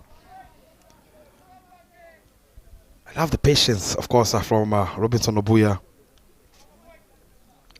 Peter Aho, who has a deep square leg fielder outside the ring, you would feel like he will try bounce Robinson Obuya in this over. In the air this time round, a catch is the call. Into the breezer. And all the way for a maximum. That's Robinson Obuya switching gears.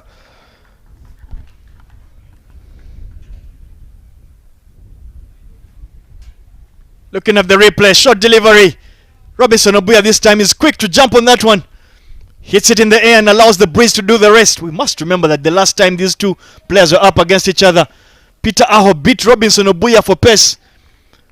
Robinson Obuya tried to pull that but was beaten for pace. Could only sky it to a waiting field at point. Plays it on back foot, straight to Ridwan at backward point. Very good technique there, getting into the line, trying to open up the face, of course, to try and beat that fielder at gully and point. I could only manage to hold out to that fielder at point. Ridwan. Talking about he was beaten, of course, by pace by Peter Aho. But I tell you, Davis, remember they were chasing 84 in 11 overs. He walked out from ball 1, trying to hit everything coming his way. He has now 19.2 overs. Rocks back on the back footer. The fielder chips in a diver, but the diver will be in vain. Make that 10 runs so far. Different day it is. Peter Aho is struggling. The short ball is not coming off as quickly as he would have liked. Looking at the replay, Robinson Obuya, short delivery, pauses on that one, and more importantly, he hits it way in front of square. That will tell you, give you an indication that the wicket is a bit slow. Or Robinson is clearly jumping on that one a lot quicker than he did in the last time these two were able to meet up. But again, you'd feel Peter Aho is missing the trick here. I'm not sure why he's trying to bounce Robinson Obuya on a double-paced wicket. We've seen he is very deadly, targeting that top of off line and length. Plays off the back foot. Yes, is the caller. They take one of the fielder at covers there. Very good rotation of striker.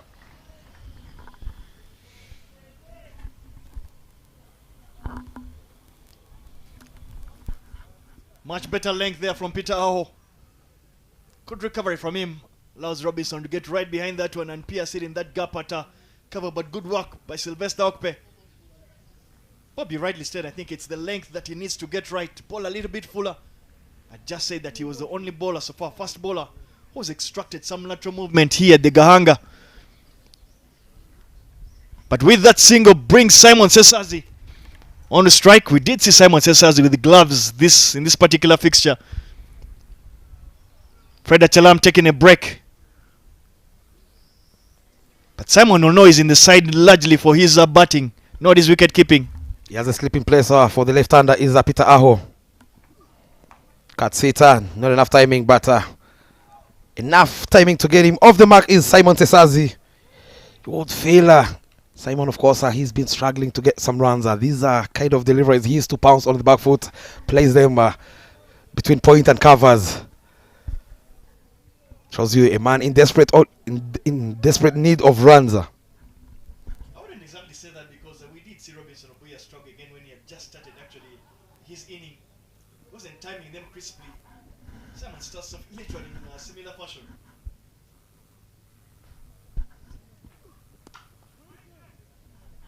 Wait is the call. Another dot ball there to end his first over. A very expensive one from the big lad there, Peter Aho, going for 12. It is 13 for naught after 2.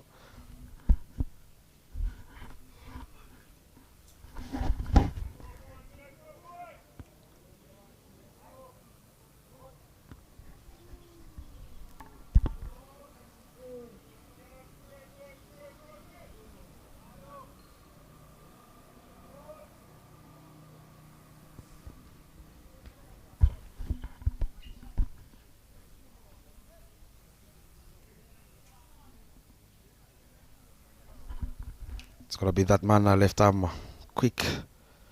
Prosper Useni to continue from the pavilion end. Earlier, of course, we saw that big man, the president of Nigeria Cricket Federation. He landed in the morning, coming, of course, to see this particular game. Mr. Uyi Akpata is in the house, of course. Full driven, not enough timing, straight to the fielder at mid-off. The captain himself. I feel sometimes in this particular game of cricket, I don't think we give as much credit to people that deserve it.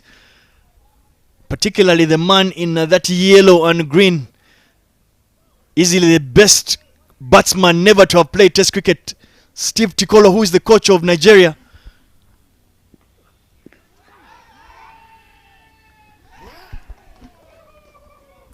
Bit of can't say very, very confident shout there for LBW, but umpire judges that as out. Simon Sesazi clearly very disappointed. Let's wait and have a look on the replay. It's into the body. Almost you would feel it as hit the inside thigh pad there for the inside thigh pad for Simon Sesazi. He's not the happiest, I'll tell you, Davis. But he has to depart for his one of 3 deliveries. And they break the shackles. Is Team Nigeria picking up the first wicket.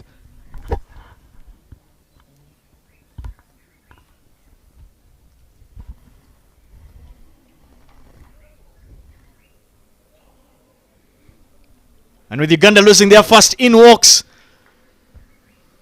Pasco Murungi, former under-19 captain, is the latest of 3 under-19 captains from Uganda that have taken their teams to the World Cup. He walks in at 1 drop. He is clearly no rabbit with the bat. His last time against Nigeria, he put in a very handy knock in the 6th delivery as he faced. But Bob, following on, I was talking about the coach of the Yellow Greens, Steve Tikolo, was a world-class batter for Kenya. Former captain, played in 5 World Cups. But the work he's put in to try and get Nigeria to where they are right now, you can clearly tell that they've made such tremendous progress, both in their batting. The batting may not have shown today, but generally speaking, you see that Nigeria have made a lot of progress. So we will give him his flowers as he has done an amazing job. Indeed, he deserves all the flowers. Full ball driven again, straight down to Isaac Okpe at mid-off. Interesting move here for Team Uganda, sending out Pasco Murungi, who played, if I'm not mistaken, in the Zimbabwe League, making sure his side, if I'm not mistaken, he scored 90-something.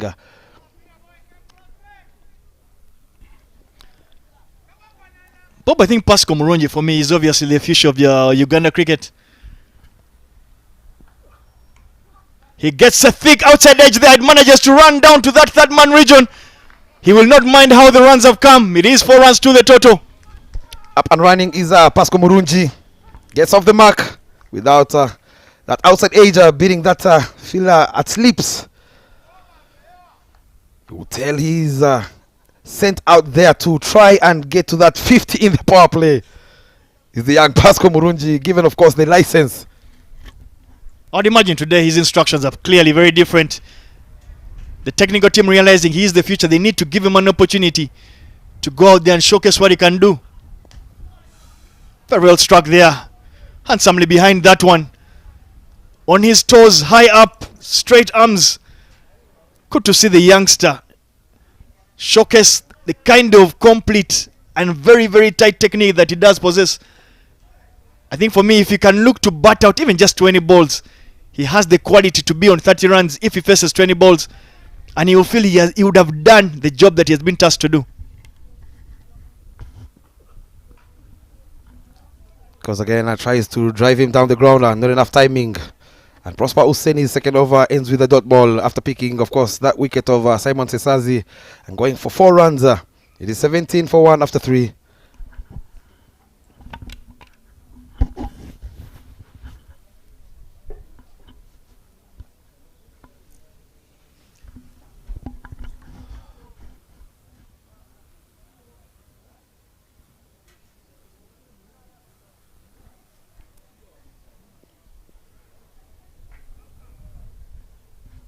More pace coming in. That man, shot number 3, Peter Aho.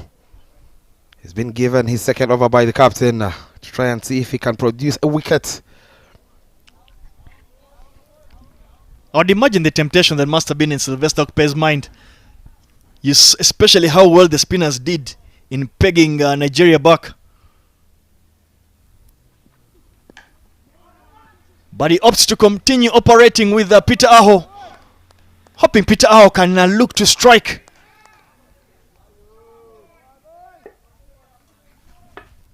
And give the Yellow Greens yet another chance. But you can tell at least they appear like they do believe that if they can quickly get into that Ugandan mid-order and catch them napping, we could have a game on.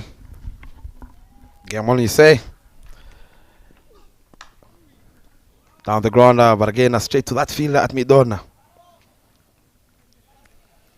Anything can happen in this beautiful sport of cricket here. If they can pick up a wicket or 2 to add on that first wicket of Simon Sesazi without conceding a lot of runs, I'll tell you, Davis, we might have to, of course, witness another close game. But they're up against a very big batting lineup. Some inside edge on that occasion. Lovely line and length there from Peter Aho, not going short on that occasion. Trying to threaten the outside edge. Very well ball there for me. That is exactly the length, that hard length. Back of the length there is the perfect length to bowl on this wicket. You can see it's been challenging for the batters. Robinson Obuya is yet to actually look to middle and look as elegant as he did the other day. Tells you about the slow nature of this wicket.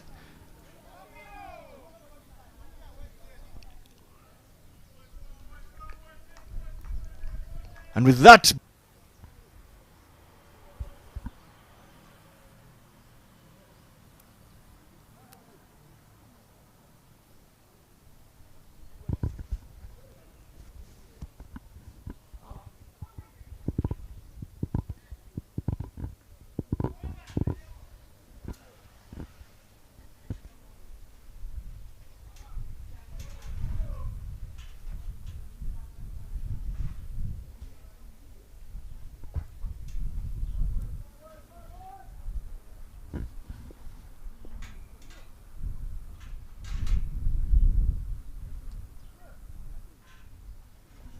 Gonna be another left arm quick, replacing Prosper Husseini. Mohamed Taiwo coming in from the pavilion end, sticks to the same field of Prosper Husseini. He has a slip in place, third man in play. from one left-hander to another, Mohamed Taiwo.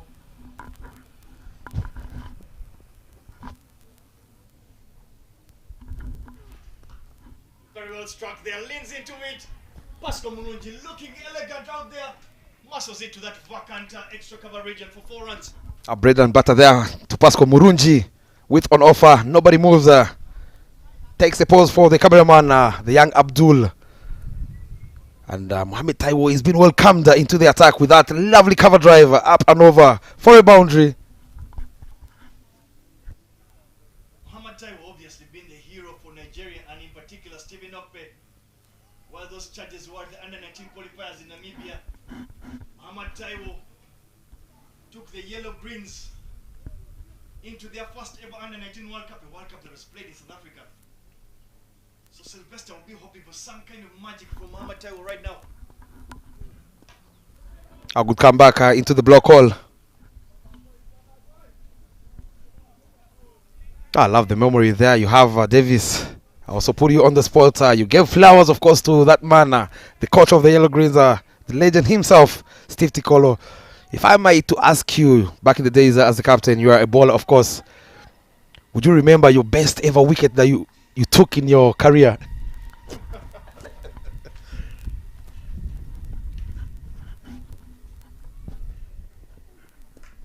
Very well struck, you would say. Gets right behind that one. Pascal Murunji is looking the part. Is he really looking like a one down? Can tell that he's enjoying his time out there. At least the 7 balls is first. Besides the thick outside edge, he's looked the part. But speaking of that, really, Bob, you really put me on the spot.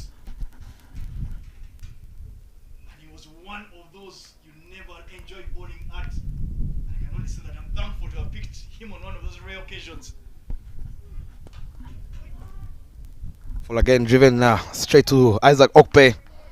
Getting his eye in is Pascal Murunji.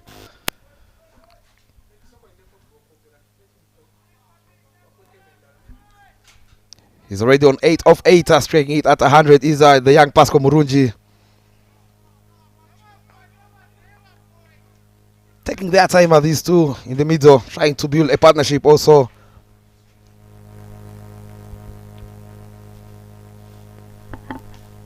I get some edge on that one, but straight to backward pointer. Ridwan. Another dot ball. Very good comeback here from Mohamed Taiwo. Of course, after going for that lovely cover driver down the ground from Pascal Murunji, he's come back superbly, bowling in the right channels. 4 dot balls on the trot. They would love him, of course, to finish on a high. If he can pick up a wicket here as he removes the slip in play, strengthening, of course, the offside. Plays it to the back foot. Yes, it's the caller. They take on the arm of Isaac Okpe to close off the 5th over with 22 for 1. And Pascal Murunji will keep strike.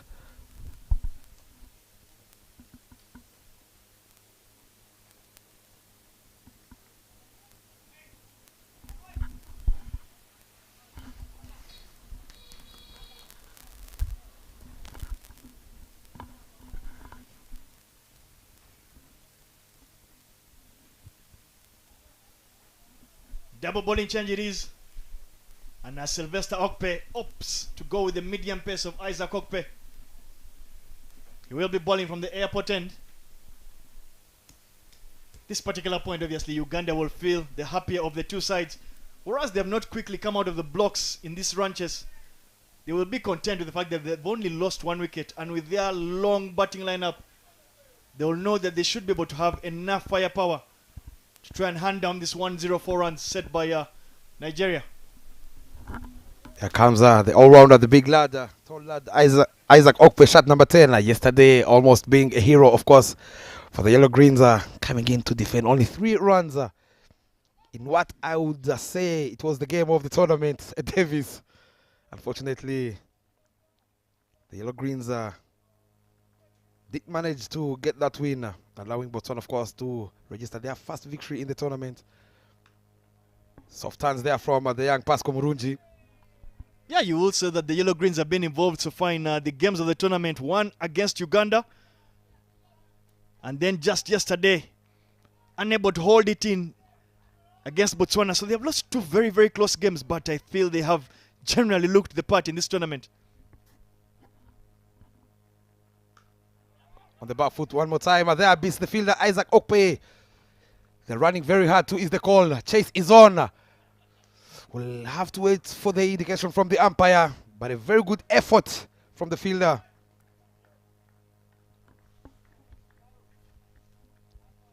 The umpires will be okay with three runs. Very good running between the wickets. There you see on the replay. That's well struck. Goes right through the fielder. The captain himself, his younger brother, unable to keep that in. Good work there by the fielder.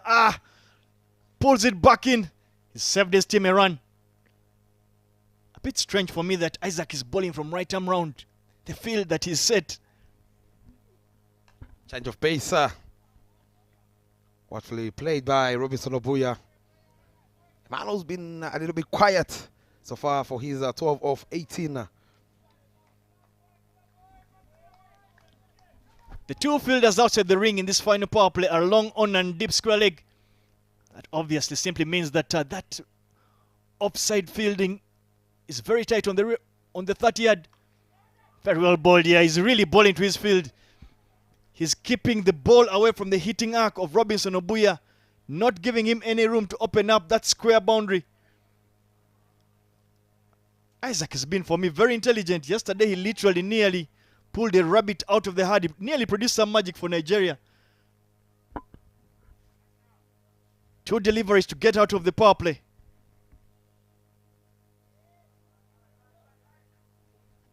Also from his delivery is that man, Isaac Opwe, the all-rounder. To me, it's the experience he brings into the side. Of course, he's been in this side for quite some time now. Plays it on the back foot, downtown, but there is protection at long on to carry it off to only 1 run. Just 1 delivery here to get out of this power play. You feel like Nigeria will be very happy with this. They've not allowed Uganda to get out of the blocks quickly with 1 delivery to go. Knowing how innovative Pascal Murungi likes to be, I'm guessing he'll look to try and target that vacant region on the offside.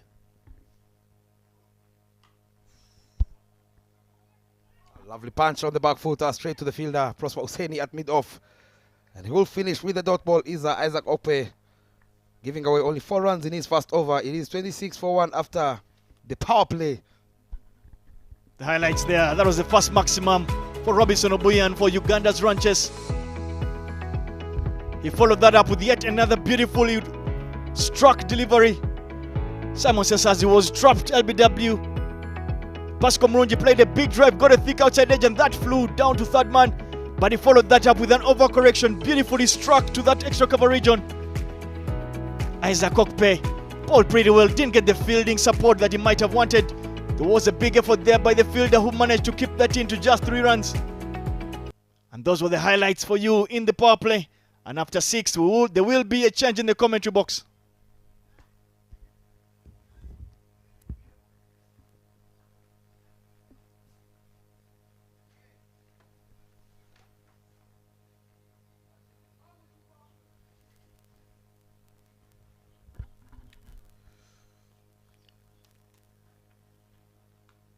Sylvester Okpe being brought into the attack as there's change in the commentary box, like Davis Karashani said.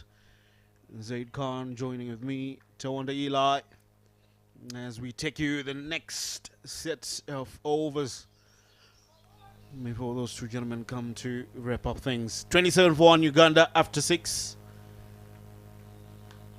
Bit of a slow start in the power play. Might just be given this one to Nigeria. 27 runs in 6 overs. Yeah, playing it on the merit there, not trying to go too hard at it. They know what is required. They know how many deliveries left for it to be done here, and not trying to wrap it up early. At times, low scores can be the tricky ones. So Uganda being cautious, being the more mature side.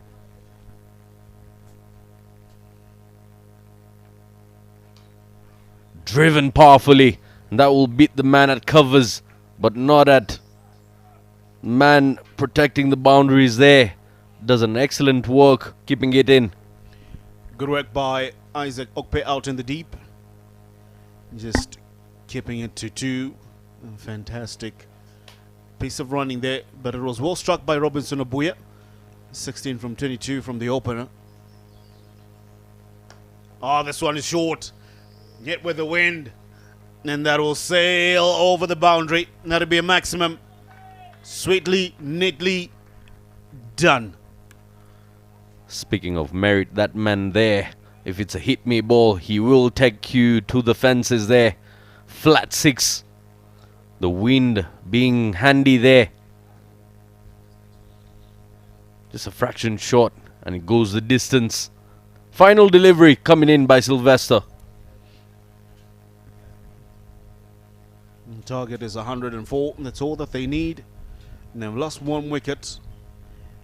It's an opportunity for the young Pascal Murungi also to have time up the order. Elevated up. He's been batting in the previous 2 games around number 6 and 7 there. Looking for the offside. Dot ball 10 the over, but a good one for Uganda. He picked up 10 runs from it. They'll be happy. 7 overs done. Uganda 36 for 1. Simon Sisazi, the solitary wicket to fall, went for 1, courtesy of Prosper Hussaini. And Robinson Obuya has been there, 22 from 24. Pascal Murungi, 13 from just 15. There is the Nigerian bowling card, most expensive being Sylvester, the skipper. 10 runs coming off his first over. And then the one and only wicket coming by Prosper Hussaini. 5 runs he gave away in his 2 over spell so far with an economy of 2.5. I'll tell you, Team Uganda, with the likes of Robinson and the experience that he possesses, you still provide the window of opportunity to the newcomers like Pascal.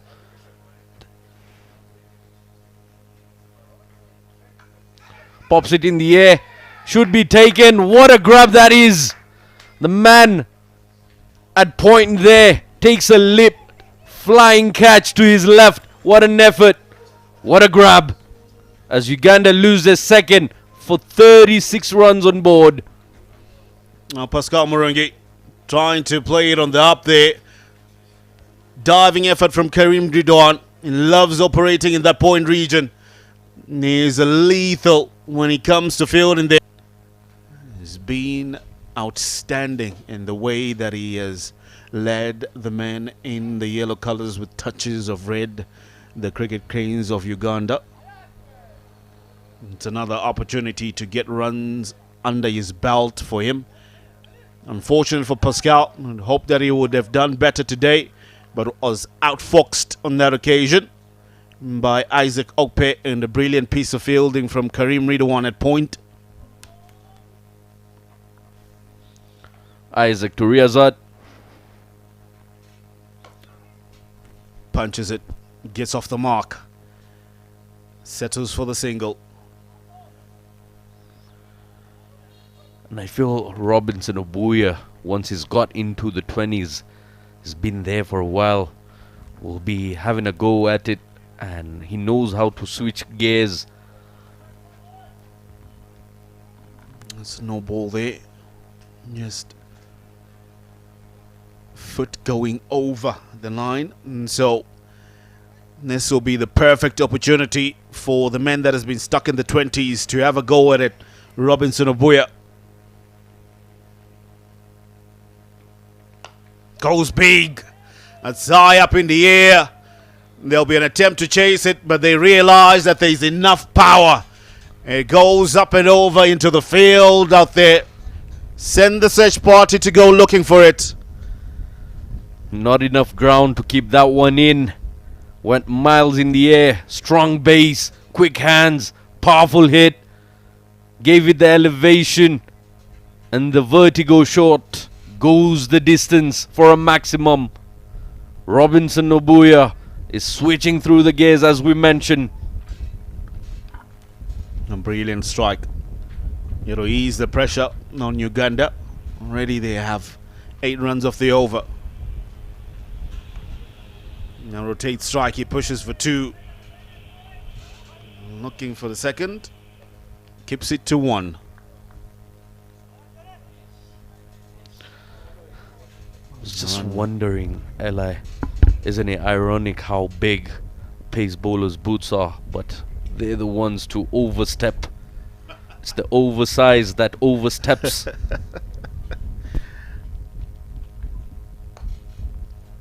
They'll be searching for any extra inch of space to get as closer to the stumps as they can.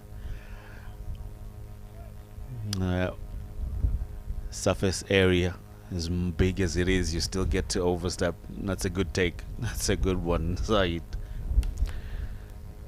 Yeah. Speaking of surface area, big units, the Nigerians. Do they provide the big impact? Pace off, work leg side. This will be easy pickings. With the field spread like this, the singles will be simple to take for Uganda, especially when you have a set better. Robinson now into the 30s from 27. Final delivery. And yeah, before we finish off the over.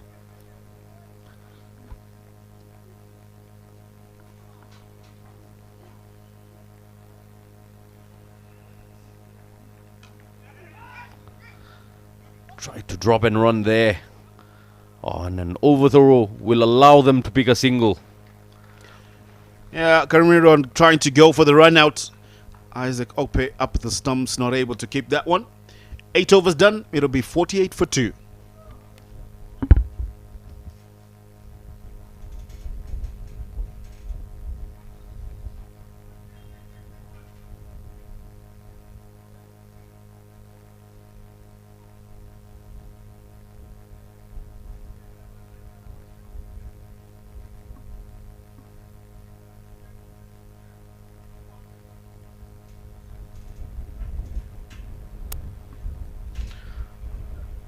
This pair can form a partnership out there in the middle, and that's why Team Nigeria need to break through this partnership. They need a wicket out of these two. Very, very strong players for Team Uganda and responsible with cool minds. Early on, we spoke about the pace bowlers of Nigeria being big units. But this time around, we've got Isaac Danladi, the spinner. Gets hit square off the wicket there. Starts off with just a single. Taking the pace off is Sylvester Okpe, bringing in Isaac Danladi, hoping that he can provide a different element into the attack. Hit with the wind. That'll sail over the boundary. That'll be 6. It was in the arc. Muscled away by the big Robinson Abuya. Robinson Abuya making it look so easy. Look at the timing on that. Goes down on one knee and slaps it for a maximum. Goes on the mountain there. The fans gotta be watching out. If you're gonna bowl in that zone, you will go for plenty. Isaac Danladi would have to try and bring it back a little bit and pitch it well outside off stump. Too short again. Thickish outside edge. Well, fortune favors the brave. When it's just your day, it's your day. Robinson Abuya will move into the 40s with a thickish outside edge that goes as past short third. Yeah, the results come to the one that intends. And just the bat speed on that. You don't need the middle of the bat to go the distance, says Robinson Abuya as he races into the 40s now. Now, plenty of times we've seen players fall to the curse of 40s here at Gahanga. 29 deliveries it's taken him. That's where you want to bowl. Outside off stump. Draw the batter forward. Don't make him lean into that powerful back foot. Quicker delivery. Vacant region. And push for 1.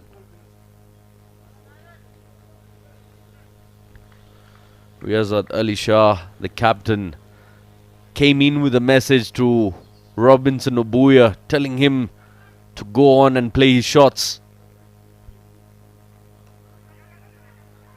and be a bit more aggressive there. As you can see, Obuya charges in for that sneaky single.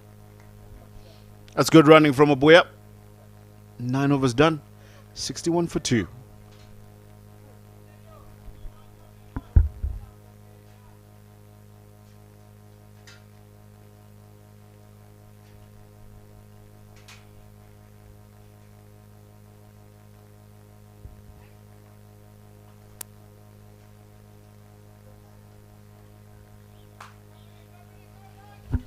Over by over comparison. With 9 overs done, Nigeria, they were in a similar place, but they had already lost 3 wickets. They were on 63 for the loss of 3. Uganda are 61 for the loss of 2. However, they're scoring at a better rate. 6.7 required, half of that, 3.9. And what the results came in is due to what happened, what followed that moment right there after the 10th over mark. Karim Ridwan being brought back into the attack, or being brought into the attack for the first time, I beg your pardon. The leg spinner, man who has a neck of picking up wickets, has a 5 to his name.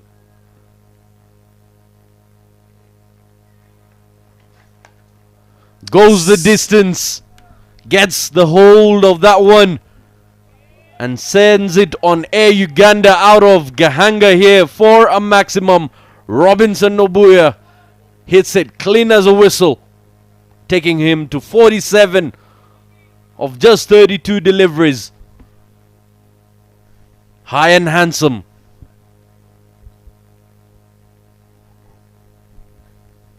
How cleanly has Robinson Obuya been picking up the lengths of the spinners here.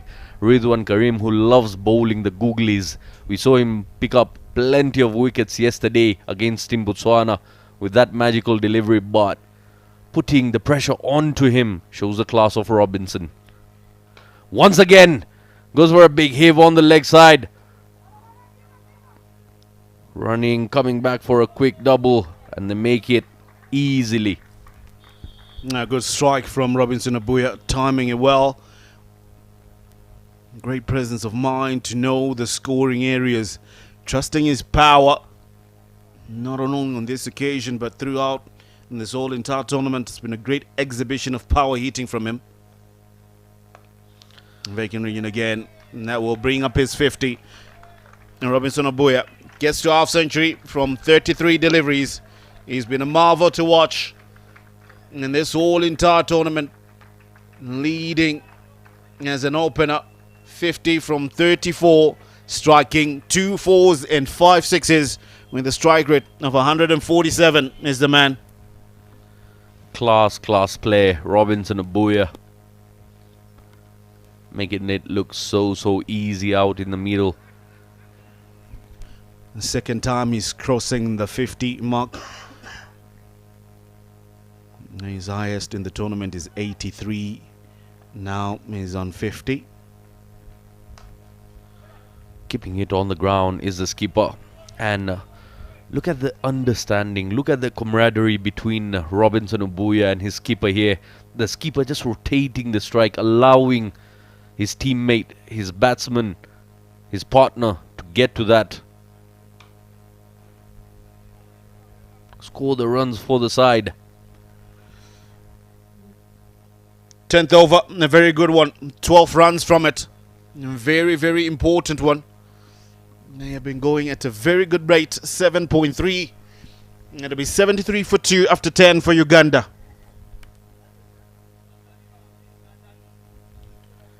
They seem to be in control at the moment. Team Uganda just losing those 2 wickets, but the run rate is on cruise mode.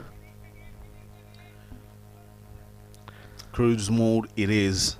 I'm going to say autopilot, if I'm to say. Sylvester Okpe will bring himself back into the attack for his second over. Went for 10 in the first one. Hasn't really looked worried at all, Robinson. Confident man. No, very confident. Beaten on the outside edge, trying to go for the straight booming shot.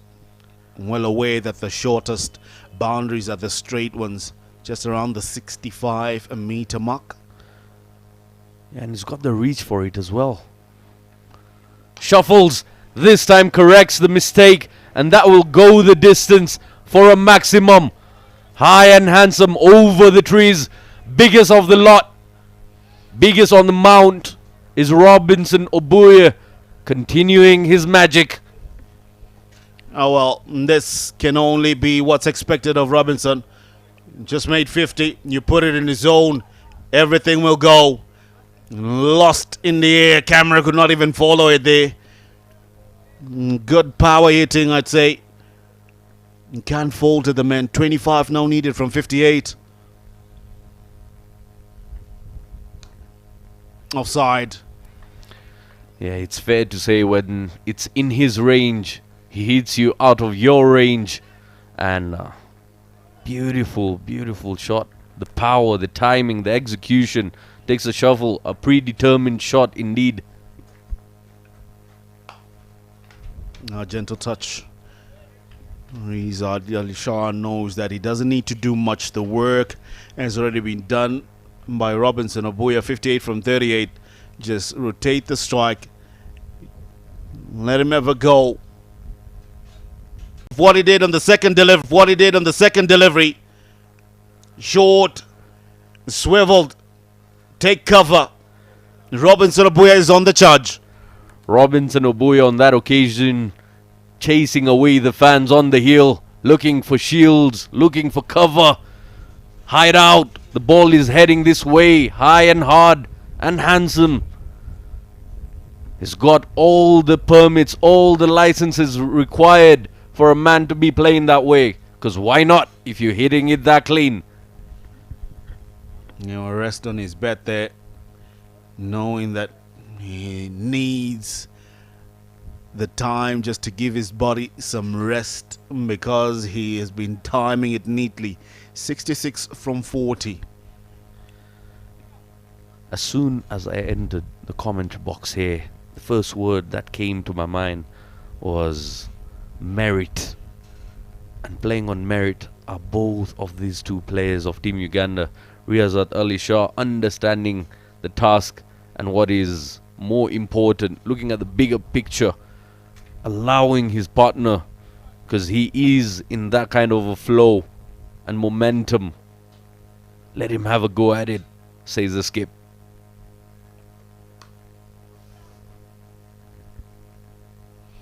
Peter Au brought back into the attack. Went for 12 in his first two. Now looking for his third. So, just something for you to note. 42 runs from Robinson Obuye's 66 have come from maximums. That's what he's dealing with. Let's work the way down the ground. Unlike his captain at the moment, Robinson Obuye loves his airtime. Loves being on flight mode. Right, 14 needed from 52. A man that has struck 7 sixes, 42 runs to be specific from maximums. He's on strike. Will he consider to finish this one with a couple of bowls? We wait to find out. Peter Au coming in for his third. Just punches it down the ground for a single.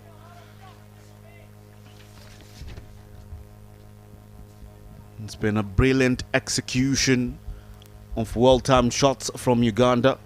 And they have been brilliant with the ball. Not just for the team, but also a very, very big plus as an individual. You've got to have that addition. You've got to develop that skill of hitting it out of the park. Robinson Obuye is making a mark for himself. Opportunity for two here.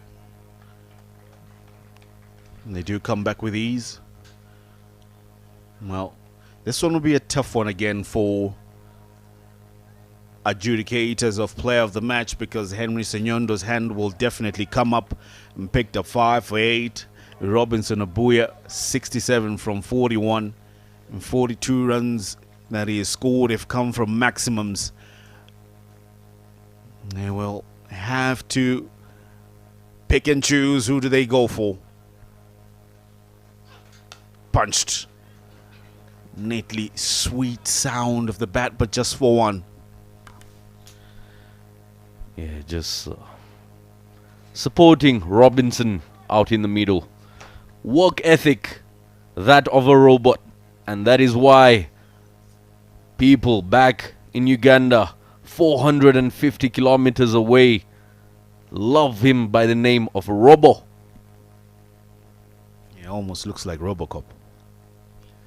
Solid, powerful grip that you can see from him. Oh, big appeal. And the finger goes up from the umpire. Now Peter Owl will have a reprieve, but the damage has already been done by Robinson Abuya. He will depart. Give an LBW. Well, yep. That was a good shout. Not much of celebration from Team Nigeria because this man has done enough the damage. 67 from 42 with a strike rate of 158. 2 fours, 6 sixes have gone, 7 of them. Very, very good knock there by Robinson Abuya. But that just goes on to show that robots also malfunction at times. We've got Dinesh Nakarani, the new man in.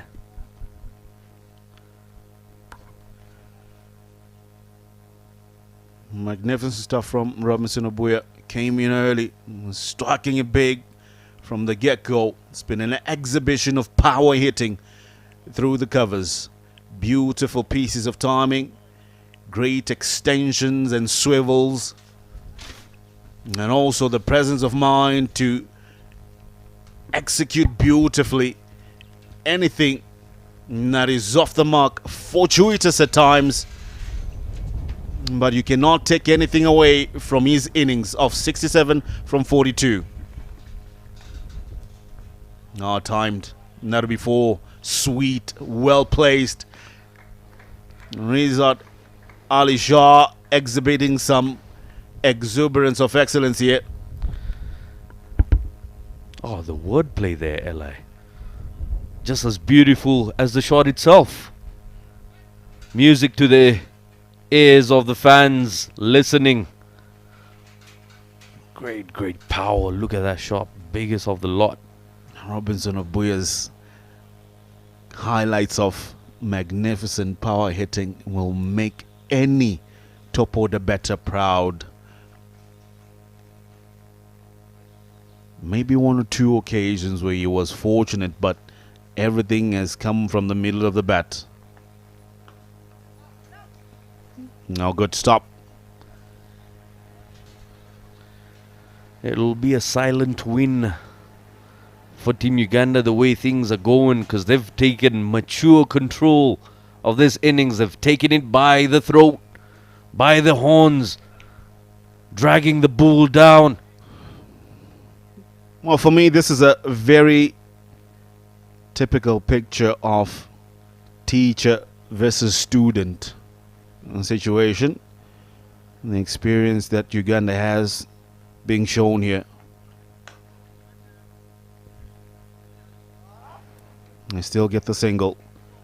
Nigeria, they have learnt a lot from Uganda. They will try. They will have another opportunity to make notes of their areas that they erred and how they can come back.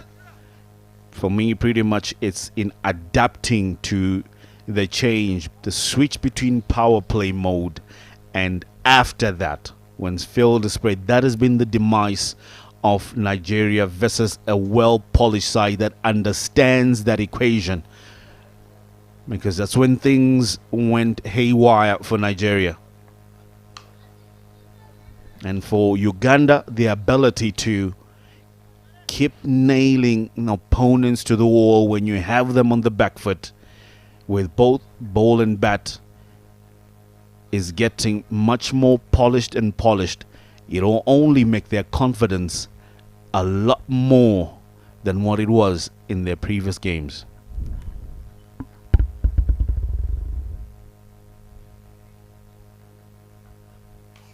Four more to win. It's been punched there. We'll pick up just a single.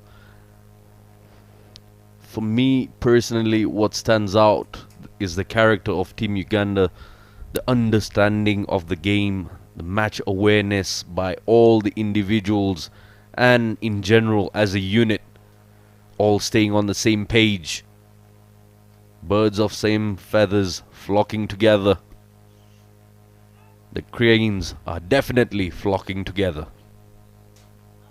Now these cranes, not only do they fly together beautifully, but they pack a powerful punch, or peak you would say. 101. Heaved away by Nakrani. Says, let's finish things off. You could see it coming. He tees off. Man who wastes no time.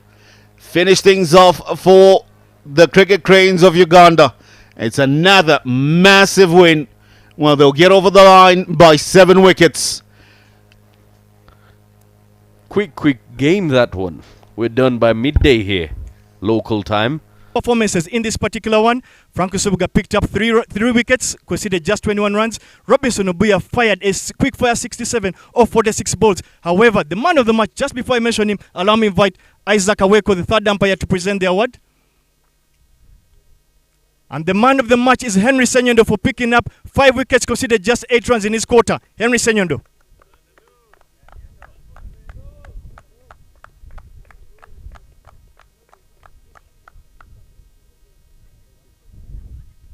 Well, congratulations, Henry Senyondo, a man of few words. What do you have to? What made the difference for you today picking up these 5 wickets? The difference was the first 2 overs, the maiden. The team needed it. The way the Nigerians were going about their runs, we needed some overs to bring the game down. Well, congratulations, and hopefully you'll continue doing well in this tournament. Well, you have heard it from the men out here in the post-match presentation.